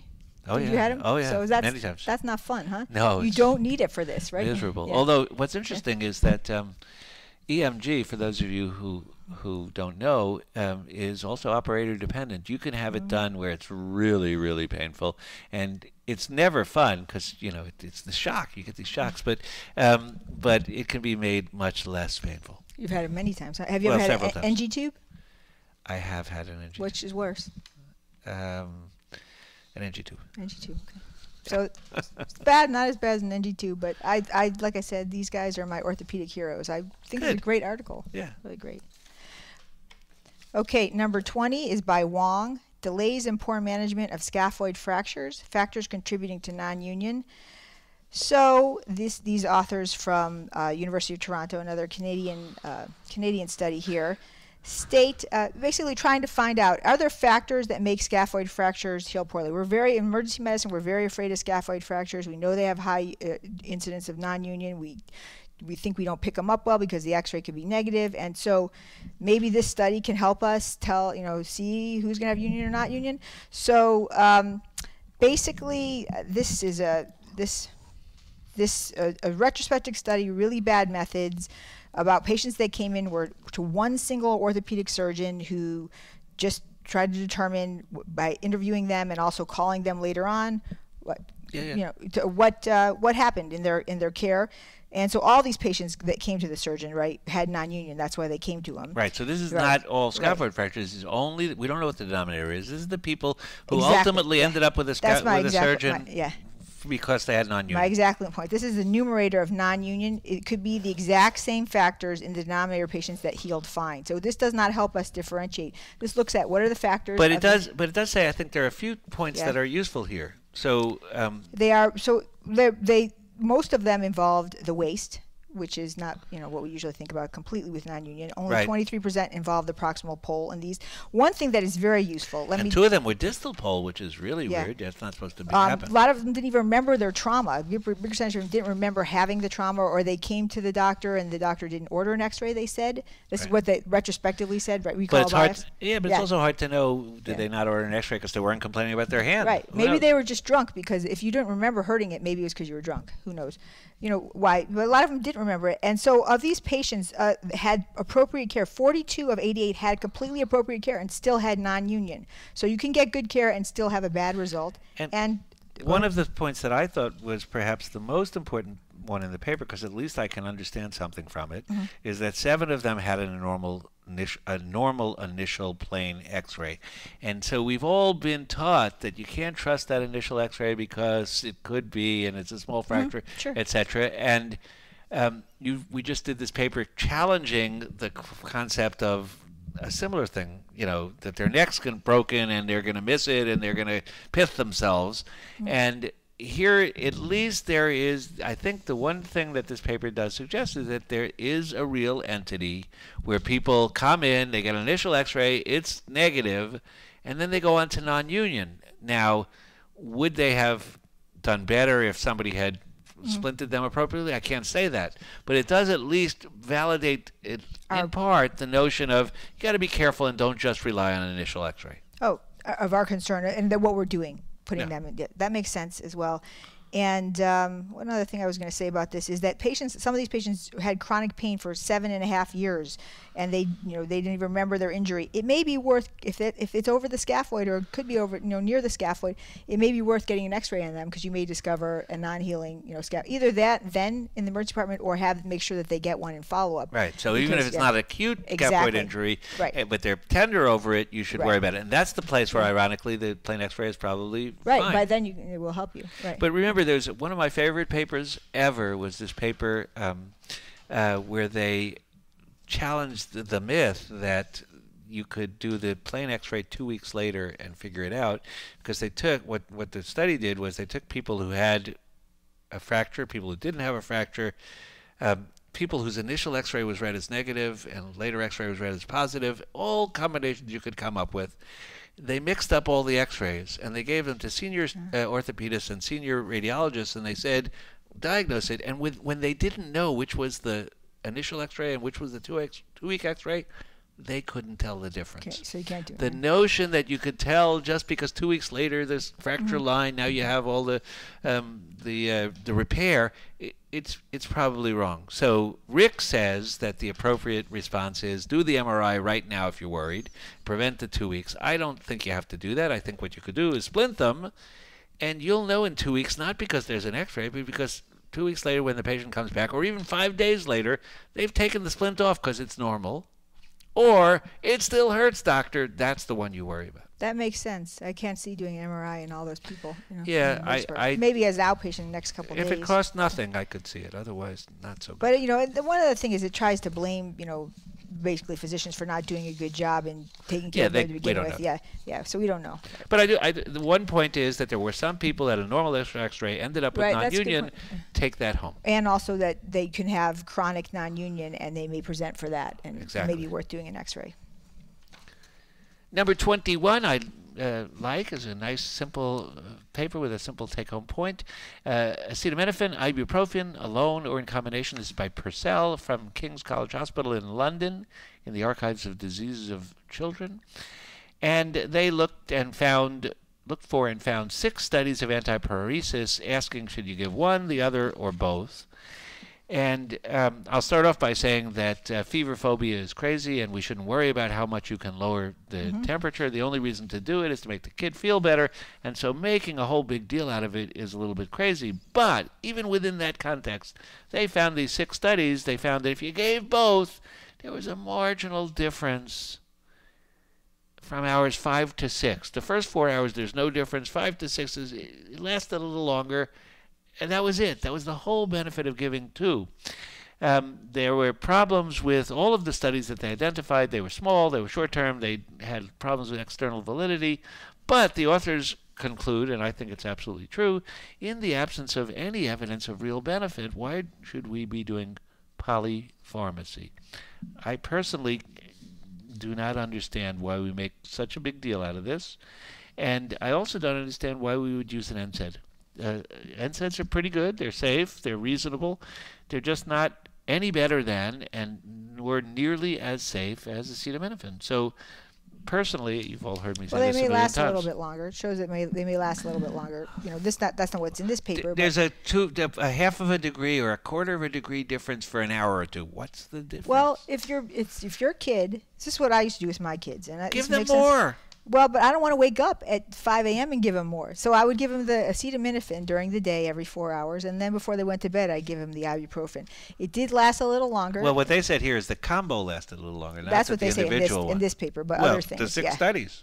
This is all 6. But this is combo versus, that's right, then one alone. Yeah. My feeling is that the adequate dose of either one is going to work, and that the things showing that the combo is better is using inadequate of each one a lot of the time. And, the kid wakes up in the middle of the night. It's not because their temperature's a half degree less or more. I don't think. It's because they've been treated well. So, you mean they're nice to their parents nice to them? No. But I mean, if you treated them the whole time, they'll slowly get better. But in any case, in general, we should know that adding the two together has a marginal benefit of questionable clinical significance for fever. Not for fever. For pain, we know that worse, for sure. Yeah, that's pain is absolutely clear. Don't use them together for pain. Okay. Number 22 is by Chang, another study by Chang and et al. From Albert Einstein. John Gallagher et al. Okay. They wanted to say basically institute a new protocol for taking care of patients with acute pain in the emergency department using hydromorphone. When they first come in, bam, give them 1 milligram. If they need more in 15 minutes, they get another milligram. Is that better than what, just physicians ordering the analgesic, ordering the narcotics? And basically the patients to get into this study had to have acute pain. They had some exclusion criteria like recent use of an opioid. So these are pretty much opiate naive patients, not chronic pain, ones that you think might do well with narcotics. And the attending physician there decided, they need IV opioid medicines, IV narcotic medicines, and so they were randomized to either get this protocol that I just spoke about or the usual care. And the question is this protocol better in terms of analgesia, how they measured it versus usual care? And the authors, how they defined it, yes, it was better. They basically the combination endpoint of not wanting more narcotics at 15 minutes and or at 60 minutes was defined as a success, and they were 10% more likely to achieve that in this dilaudid group or this hydromorphone group than in the usual care. And it was 1 milligram, it may repeat times 1. May repeat times 1, which may not even be enough for some people. But yes, but I think probably most of us agree that's clearly better than what most patients get with acute pain in the emergency department, to actually get it and then 15 minutes later again get it. And they pointed out that they did get a higher morphine equivalent dose when they used the protocol. So the first thing was, by forcing doctors to do X, they were more likely to do it. I think it's sort of interesting because in this study, the patients who refused further care was 87% versus 77%. The doses of morphine that you're using here, we would expect to have many more failures. So there's a Hawthorne effect here. The patients were involved in the study. They were enthusiastic, blah blah blah, and they were asking them about their pain and whatever, and they did better. I was going to say the Hawthorne effect for the physicians that knew the study was going on, because so it's the same thing is that, the Hawthorne effect is you knew you're in a study, so it makes the outcome better. So you did a little better job. Right, yeah. So they knew there was a study going on because they actually weren't even blinded. They knew their patients were getting the Dilaudid, or if they were randomized to not get it.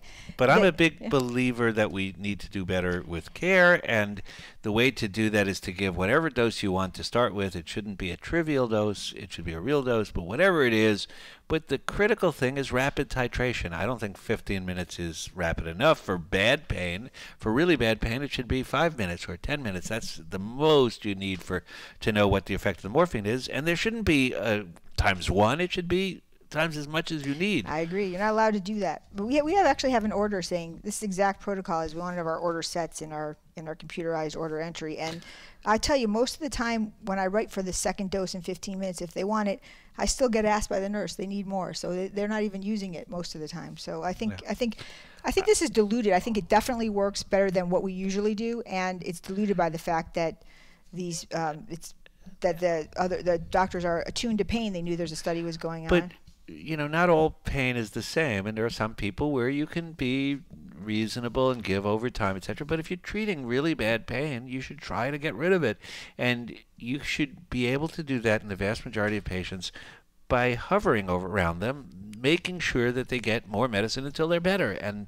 as we often say, we have more medicine than they have pain. We can make them better. You say that. And we should do it. And the trick is rapid titration. It's not which drug you use.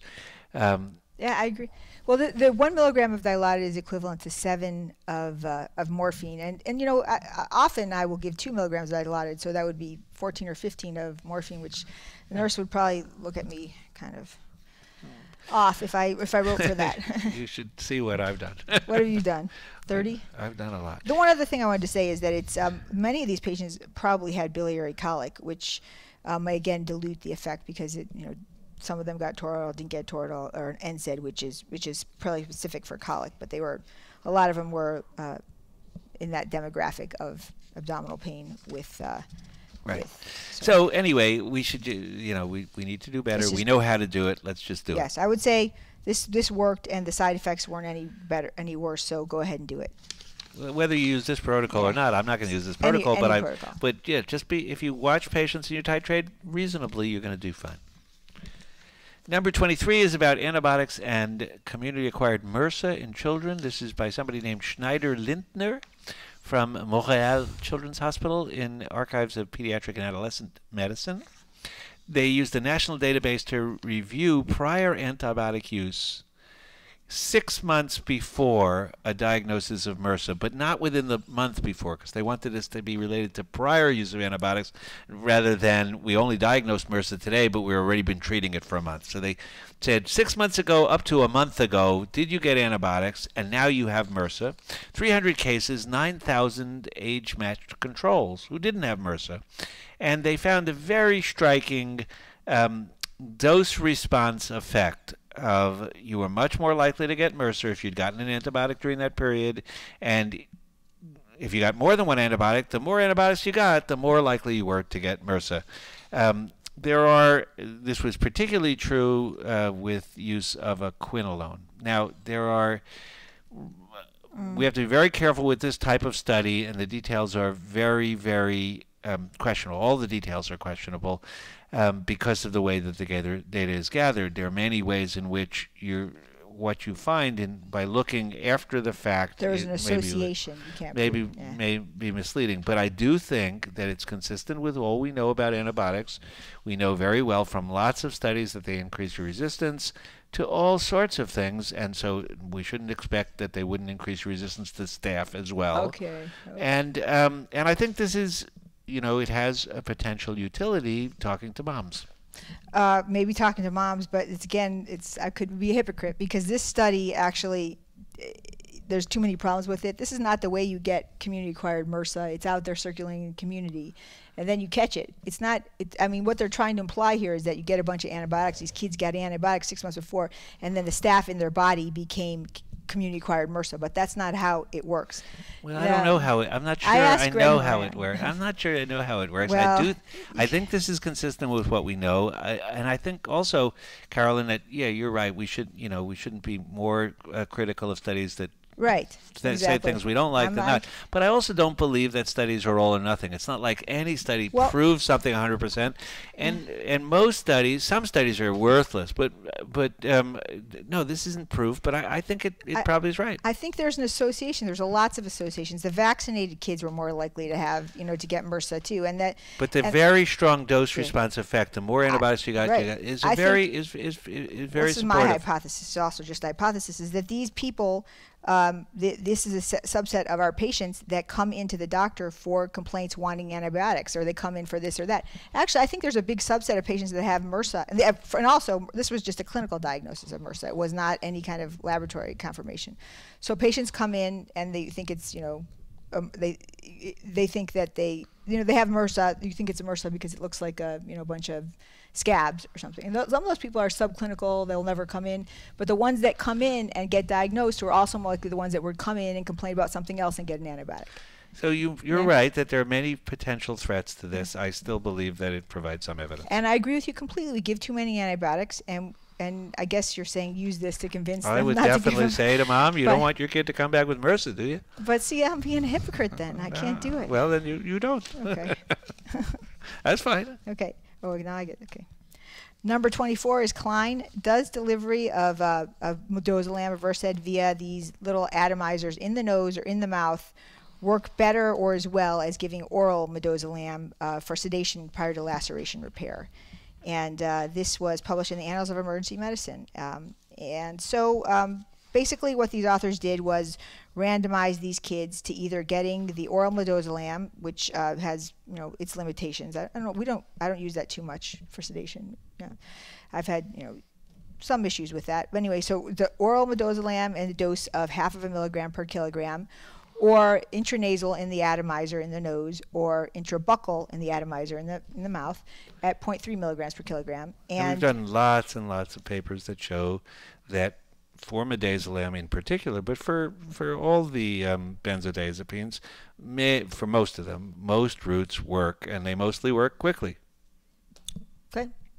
So in this study, they in compared midazolam, buccal, intranasal, or oral, and they're pretty much, if you look at all different measures, they did a lot of different measures, but in terms of efficacy, perhaps when they're getting ready to start the procedure, the nasal may have been a little bit better, a little bit quicker, but in terms of tolerability, oral was a little bit better tolerated. So overall, it's probably a wash, and they say you can, it's an acceptable alternative to give it in the nose or in the mouth via that atomizer as it is to give it orally. It's probably a little bit better, more efficacious. It depends if the kid has a cold or not, if they want something up their nose. I mean, personally, I don't like having medications nasally. Have you ever used the nasal? Yeah, I think nasal midazolam is a great thing, but it's very uncomfortable, and little kids really don't like it. Yeah. And so so I think we should know about it. I think it's for sick kids, it's a really, really great way to go, better than rectal. And it's the fastest of these. But if you have a kid where you're not in a super hurry and you can wait an extra 10, 15, 20 minutes, buccal is much more tolerated, and they both work great. Sounds good. Have you ever, but like I said, just nasal, you could actually ask the kid if they're old enough to know, or ask the parent if you want the medication that way. Sure. As well as, none of them are that great because a quarter of them still were inadequately sedated in any of the groups. So that's the problem I had with midazolam in general. Yeah, I think in benzos in general, if you I love them. They're great drugs, but they don't always work. Sometimes you need big doses. Right. So if you really need to sedate a kid, we have better options. But you just want to take the edge off, it's a really great drug. Yeah, we probably do underutilize it for that, and we just end up doing nothing for the anxiolysis or a little bit of sedation. Yeah, and I also couldn't tell if they used a papoose, but I'm pretty sure they did. Okay, number 25, high flow oxygen during propofol procedural sedation by Deitch in Annals of Emergency Medicine from Albert Einstein in Philadelphia. 117 adults who were getting sedation with propofol got double-blind, either 100% oxygen or just compressed air at 15 liters a minute. Started 5 minutes before the procedure. Hypoxia as a disease-oriented outcome, defined as an oxygen saturation of 93% or less, occurred more commonly if you didn't get oxygen, 40% versus 20%. But there was no difference in respiratory depression, clinical respiratory depression, which, again, was not important respiratory depression. And there was no difference in any patient-oriented outcome, although, to be fair, the numbers are so small that you can't really expect very much. So I guess my take from, you've done a bunch of papers recently challenging the notion that you need to use oxygen for everything. This paper says, well, but it will prevent a little bit of hypoxia. Who cares? Is the hypoxia important? For me, I think it's very unlikely to matter. Propofol is enormously safe. There's all this stuff about what you measure to make sure you know before it happens and all the bad stuff, but there is no bad stuff. So I don't think we have to make a big deal out of all of this. On the other hand, I have no problem using oxygen if you have according to them, they say got to start it 5 minutes before. I'm not sure that's true. If you have time to do it, I don't have any problem with it. I just don't think it's terrible. People worry about, it's going to prevent us from recognizing the respiratory depression. Right, that's the thing, yeah.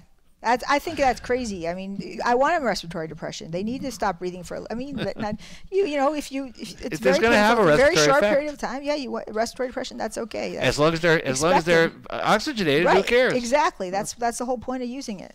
Yeah. You know? So yeah. I don't. If you have to do something right this second, oxygen's not critical. Right. But sure, do People it. have argued don't use it because it will stop you from recognizing it, and this says, well, actually, it doesn't do that. It's just as safe. Yeah. So, yeah, and when they actually stopped breathing and their CO2 went up, the doctors didn't do anything about it. So they don't care. What was the consequence? Right, they don't care. So basically, they don't care if the patient stopped breathing either, just like I said. So, and we know from lots of other information that a short period of hypercarbia is no big deal. Who cares? Right. Especially in people you're just doing a procedure on. These are not super sick people. It's not like, oh my God, they're hanging at the edge, and if they go, it's no big deal. Right. 26 is yours. Number 26, and you're going to have to pronounce the name for me. This is Kalyan Raman. Very good. Okay. Or not. I don't know. Okay, I will take your word for it. This study asked a question. Well, tell us what the title is. Okay, the title is, this is probably actually important. Serial cardiac troponin concentrations as a marker of cardiac toxicity in children with status asthmaticus treated with intravenous terbutaline. Okay, so don't go crazy. Important concept. Pediatric emergency care from New Jersey. Okay. And so the question is, does giving IV terbutaline cause cardiac toxicity, and does measuring the troponin reflect cardiac toxicity or not in those patients? And so basically they had, this has been thought about because it's a beta-2 agonist and it still has other sympathomimetic effects, and maybe that's hurting these little bitty hearts that are in status asthmaticus as well. So there was a very small number of patients here, 20 patients admitted to the intensive care unit with status asthmaticus and given IV terbutaline. They had, troponins measured on all the patients, and about half of them were quote-unquote positive troponin levels. Basically, only one patient had EKG changes. None of the rest of them did. Some of them got echoes. The one with the EKG changes got an echo, and some of the other ones got echoes, which were all completely normal. So basically, it says an elevated troponin is just a lab value. It doesn't reflect cardiac toxicity, and there was no significant cardiac toxicity, and don't draw troponins in patients that are on terbutaline for status asthmaticus. It doesn't matter. Hear, hear. I think this is great. It's a small study, but I love what it found.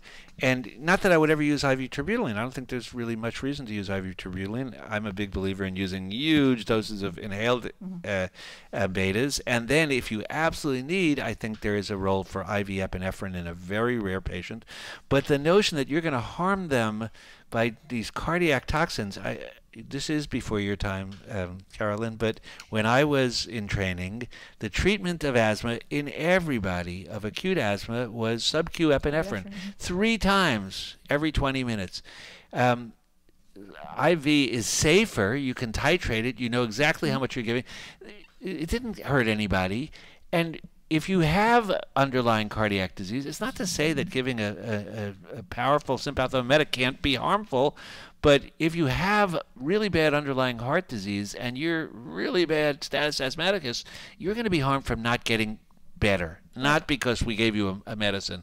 So be careful with the medicines we use. The nice thing about inhaled betas is that they have no systemic effect, essentially.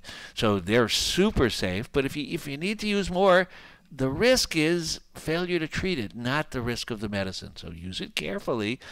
I love this idea that it's fine, and that the troponin measures something that is clinically meaningless. And what you just said is a great point, because that taught me how to take care of patients that were in respiratory compromise, and is never clouded by the fact that I might be using something like this, because what matters most is getting them over their respiratory problems. If they stay in status, they're going to be bad. Exactly. And some of these patients had elevated troponins before they even got the terbutaline. Just don't draw troponins unless there's a clinical reason to, and there is no reason in these people. Great. Number 27 is about Heliox for bronchiolitis. This is a manufacturer-sponsored study from Louisville Children's in Archives of Pediatric and Adolescent Medicine by Dr. Kim. 69 children, 2 to 12 months of age, with bronchiolitis and something called an MWCAS score of at least 2. Now, how bad is an MWCAS score of 2? I don't know, but they excluded 2,800 other patients because they had a lower score, which means that 97% were excluded, so this is the high-risk group. Okay? Whatever that means. They were randomized, single-blind, to get albuterol driven either by oxygen or by Heliox. And the score, which is a 0 to 10 score, but 2 was really, really unusual. A 0 to 10 score, the decrease over 4 hours in the group that got oxygen, it decreased by 0.3, not very much. In the group that got Heliox, it decreased by 1.8. So from the dose standpoint, it looked awfully good. On the other hand, the number of patients who were admitted to the hospital was exactly the same in both groups. Actually, it was a little higher in the Heliox group. The number admitted to the ICU, so 24 versus 27 out of 69. The ones admitted to the ICU, slightly higher, 2 versus 3 in the Heliox group. Needing intubation, 0 in the oxygen in the room air group, 1 in the Heliox group. Mean time to hospital discharge, it didn't change your admission, but it got you out faster. No, exactly. It's 43 hours in both. Return to the emergency department after discharge, 1 patient in each group. So the authors conclude that it's great. And I said, you know, my comment is that it is great if you're a DOE, but it's not so good if you're a POE. Yeah, don't use it. It's not, doesn't work. It doesn't have any clinical outcome, like patient-oriented outcome benefit. It's expensive, and these, you know, obviously the person that wrote this owns that Heliox machine. So well, yeah, I don't know what I looked it up. I don't know what he owns, but I do know that well, he's paid by them. The makers. The results are pretty clearly negative from a patient-oriented point of view, which is consistent with other stuff. Even though they found something to measure that looked like it was great. Right. Now, does this make you talk funny when you inhale it? I hope so. You gotta get something out of it. Okay, number 28 by Lee, Process of Care and Outcomes for Community-Acquired Pneumonia. Don Yealy is one of the co-authors, as is Michael Fine, the famous Port Pneumonia Score guy, and Don as well. Okay. From the University of Pittsburgh. So this asks a question: is adherence with published guidelines concerning treatment for community-acquired pneumonia associated with better outcomes in terms of mortality and some other outcomes for these patients? This data was collected for another larger study from the University of Pittsburgh at 32 different hospitals, and again looked at these 4 processes of care that are being used by CMS and our accrediting organizations to say we are, you know, toe of the line. Are we treating community-acquired pneumonia right? Are we doing these 4 things? And what are those 4? Those 4 things are measuring pulse oximetry or arterial oxygen saturation, getting blood cultures, 2 blood cultures before you give the antibiotics. They are giving antibiotics within 4 hours and giving appropriate antibiotics. So I like the last 2. I think they're both, you should give antibiotics appropriately, and you should try to give them reasonably quickly, in some cases at least. The other 2, how they could have any effect on anything, I have no idea. But anyway, so those are the 4. Those are the 4, and basically, you know, there's no association really. There's a slight association. Nothing is significant, and their conclusions are that they say these findings do not support a consistent association between those processes of care for community-acquired pneumonia and the patient-oriented outcomes of interest. And like you said, you know, it doesn't make any sense that drawing blood cultures, and actually that's been shown before, that drawing blood cultures before giving antibiotics doesn't, you know, first of all, they're usually false. If they're positive, they may be false positive. They're not positive for what you want, what you're interested in. And empiric stuff works. Right, empiric stuff works. So it's not. And then everyone gets a pulse ox. So I guess it was one of the core measures from the Joint Commission, but they've dropped it because you just stick. Can't be associated because everybody's got it. Right, everyone's getting it. And then if you think about the ones that really do matter, like for example, giving the right antibiotic. Well, I think that's probably true. Giving it quickly, but most people get the right antibiotic. Right. Giving it quickly. You know, if the person was well yesterday, is hyperacute and super sick, I think it probably matters. Right. If they've had pneumonia for a week and a half, does the extra 4 hours that you did or didn't give it is that conceivable that it has any effect on mortality? Of course not. So we should do it. I think it's a really good notion. Same is true with meningitis. It's a really good notion that when you're thinking about it, you should give the right antibiotic soon. But the notion that it's going to make a difference most of the time is crazy. It probably is a marker of good care, but it's not because it's going to make a difference in most patients. It's not. I agree completely. And, just using those things as a marker of quality when they haven't been shown prospectively. And, I agree with you that probably you could probably do a study to show that it makes a difference in terms of giving the appropriate antibiotics, which you probably know. And if you measured something like the MWCIS score, you might Yes, be able that's to find right. something That's where right. it did work. That's right. Yeah, I know one other thing that actually they did a lot of comparisons and associations. I don't know if they're hoping to find something. They did control for severity of illness in terms of, patients more sick, you may be more likely to give them these things. And then if you don't control for that, it looks like the people that got these things actually did worse, that got the measures did worse. And one thing that even though they controlled for it, they still found that performing blood cultures before antibiotics was associated with an increased rate of ICU and CCU admission, even controlling for severity, which obviously is ridiculous. That doesn't make any sense. No. And it So probably just means shows that controlling is inadequate. You Right. can't. There are reasons why somebody does something that you can't measure Exactly, from the chart. exactly. So. I would make one other point, Carolyn, which is that it's really easy to critique almost all of these process measures because usually they're based on somebody made it up. There's never any evidence that they're any good. They often have other unintended consequences that you weren't thinking of when you add this in. So it's very easy for almost all these things where they're telling us you must do this, you look at it, it's crazy. The sepsis guideline, a lot of these are wrong as far as I'm concerned. On the other hand, I don't think we should throw the baby out with the bathwater. And the baby is the notion that we shouldn't just do whatever we want. There are certain things that are actually useful. We should try our best to come up with reasonable estimates of what represents good quality. And most of us should do it in most cases unless there's a good reason to do otherwise. And so, in England they have this thing called NICE where they try to come up with guidelines for what to do. It's also confounded by proprietary interest, but much less than here in the United States. And I think in general it's a good thing.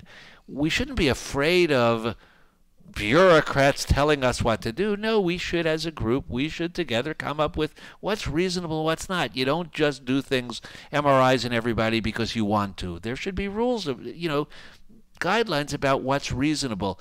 On the other hand, getting those guidelines right is really hard. Mm-hmm.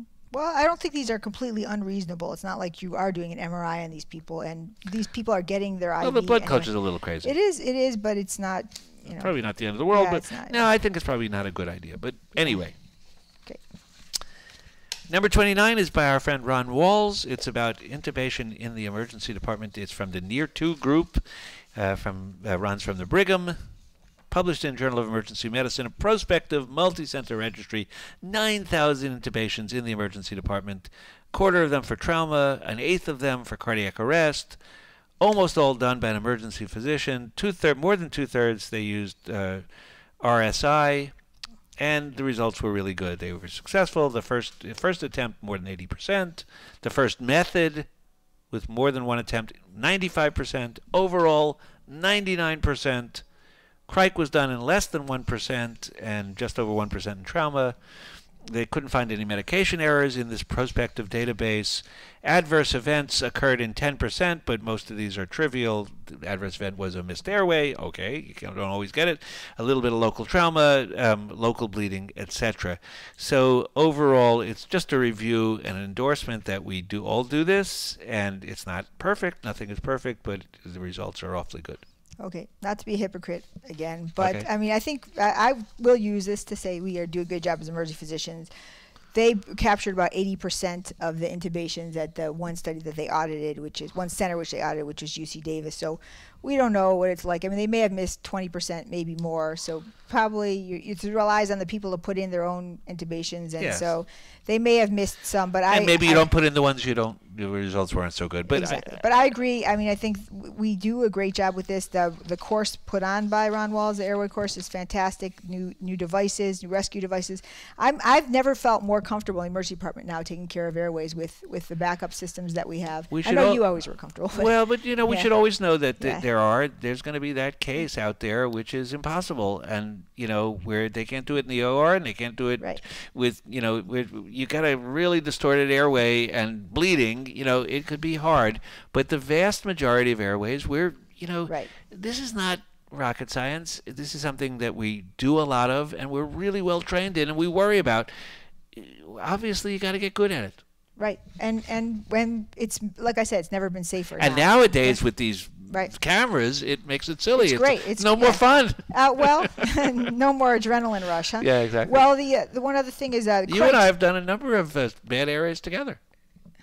Yeah, actually, have we done a number? I remember one. It went okay. I remember a few, actually. But I don't know what that means. I don't know. I'll have to no, they went fine. They went fine. The one other thing is that the level of cricothyroidotomies being done now is just way decreasing. Down. And the truth is that most residents will never perform one during the course of their residency, or perhaps even during their entire career. So remarkably, way back when, the notion was you did a cric if the person could have a neck injury. Right, that's right. And so people did a lot of crics, which is of course crazy. Yeah. You got experience. It's exciting for the doctor, but not so fun for the patient. Yeah, so exactly. Really. Exactly. And finally, last but not least, number 30. Number 30 is outpatient treatment in patients with acute pulmonary embolism, the Hestia study by Zondag. And this is another Dutch study where they looked at outpatient treatment of pulmonary embolism. Selected criteria, only about 50% of the patients that presented with pulmonary embolism to the center were eligible for this outpatient treatment. So they had to be the relatively healthy ones, not bad comorbidities, don't need, don't have a bad social situation. But that's still a lot. I mean, actually, it was 58%. That's a lot. Well, Jerry wrote... Yeah, whatever. Yeah, maybe, depending on how you got rid of them. Yeah, they were eligible, but then they didn't get enrolled. But it's still at least half. Right. That's pretty amazing. Okay. So basically, they said they thought it was safe, it worked well, but it has to be confirmed in a prospective randomized trial, but they didn't want to do that because it would take too many patients. Basically, what they did find is that one patient failed and had a recurrent thromboembolism within the first week after being discharged. And basically, when they came in, they were diagnosed, they got the low molecular weight heparin and the Coumadin or the Coumadin-like medicine started right then, and then goodbye, see you in 7 days. Come back if you're worse. And this group was 300 patients, just about. Okay.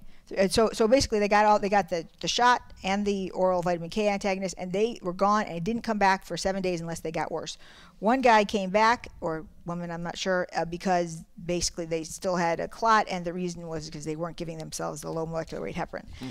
It doesn't work very well when it's in the bottle. That's right. So it seemed to work in terms of preventing thromboembolism. And then when the rest of them came back and had recurrence, actually, most of them didn't get reimage. It was just a clinical diagnosis, which I'm sure you really like.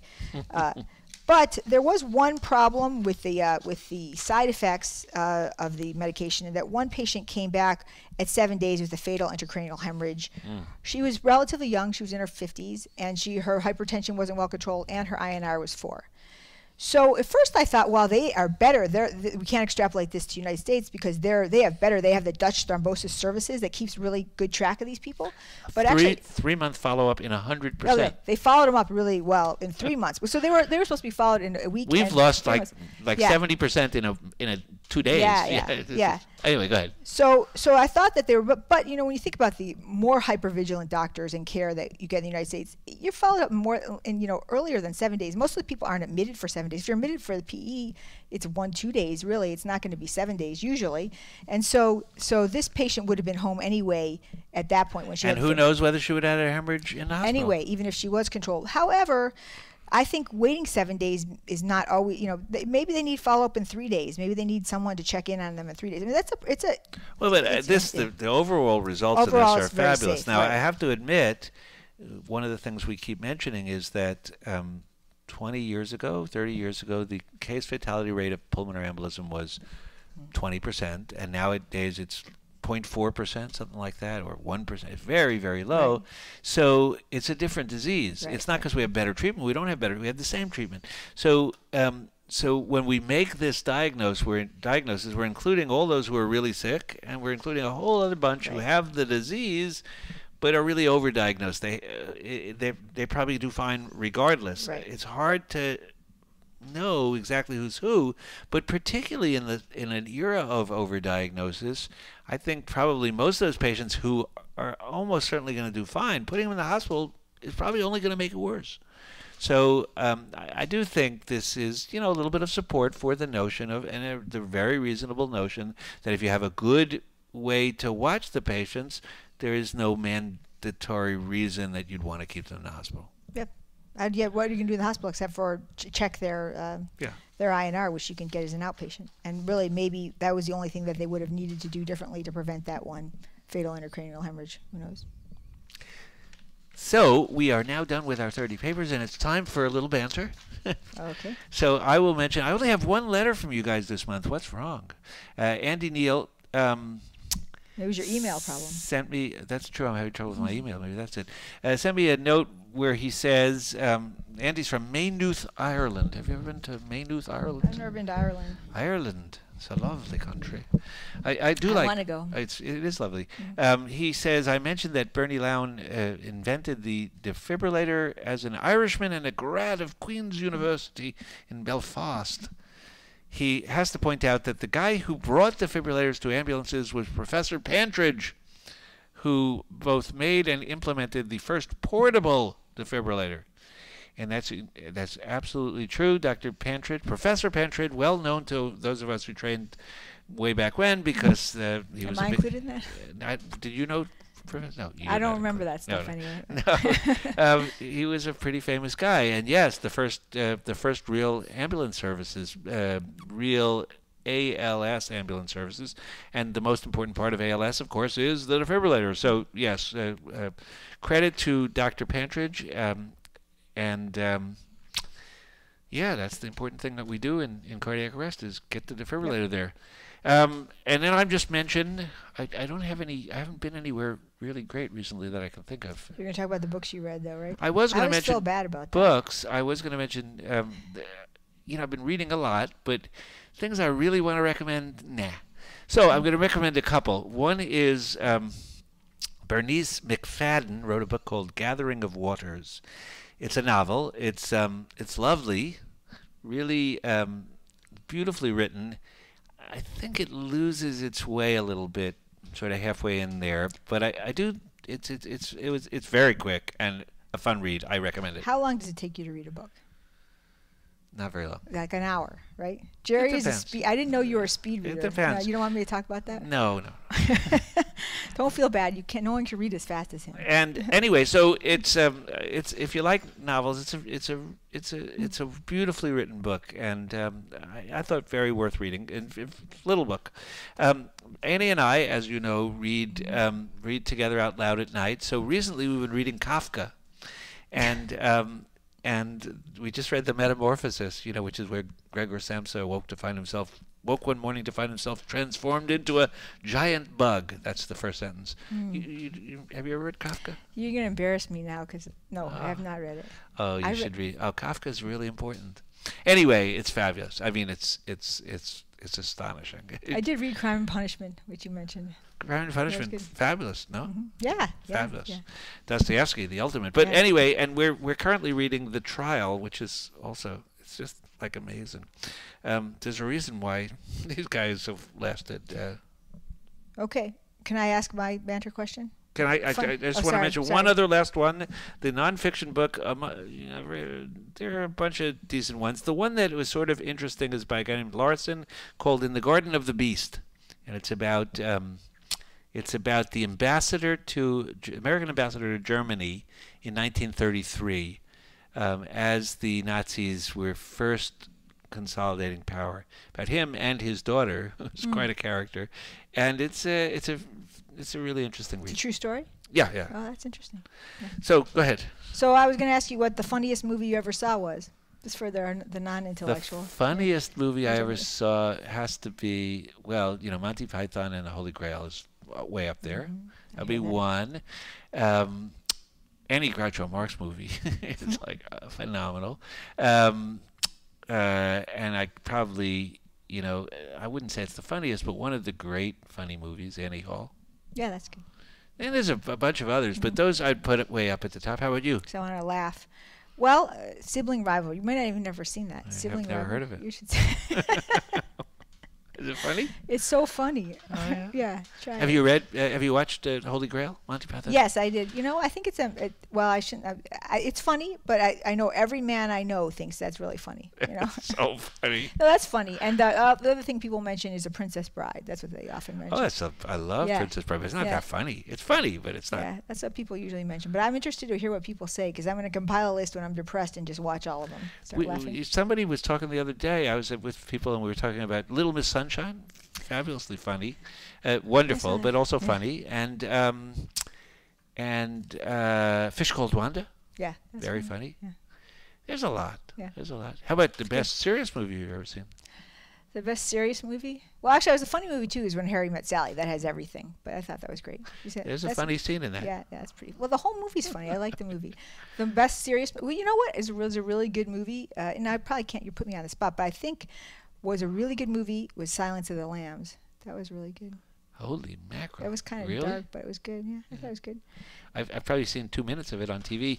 Well, watch the whole thing, then you might. Annie agree. Bergman movie, unbelievable.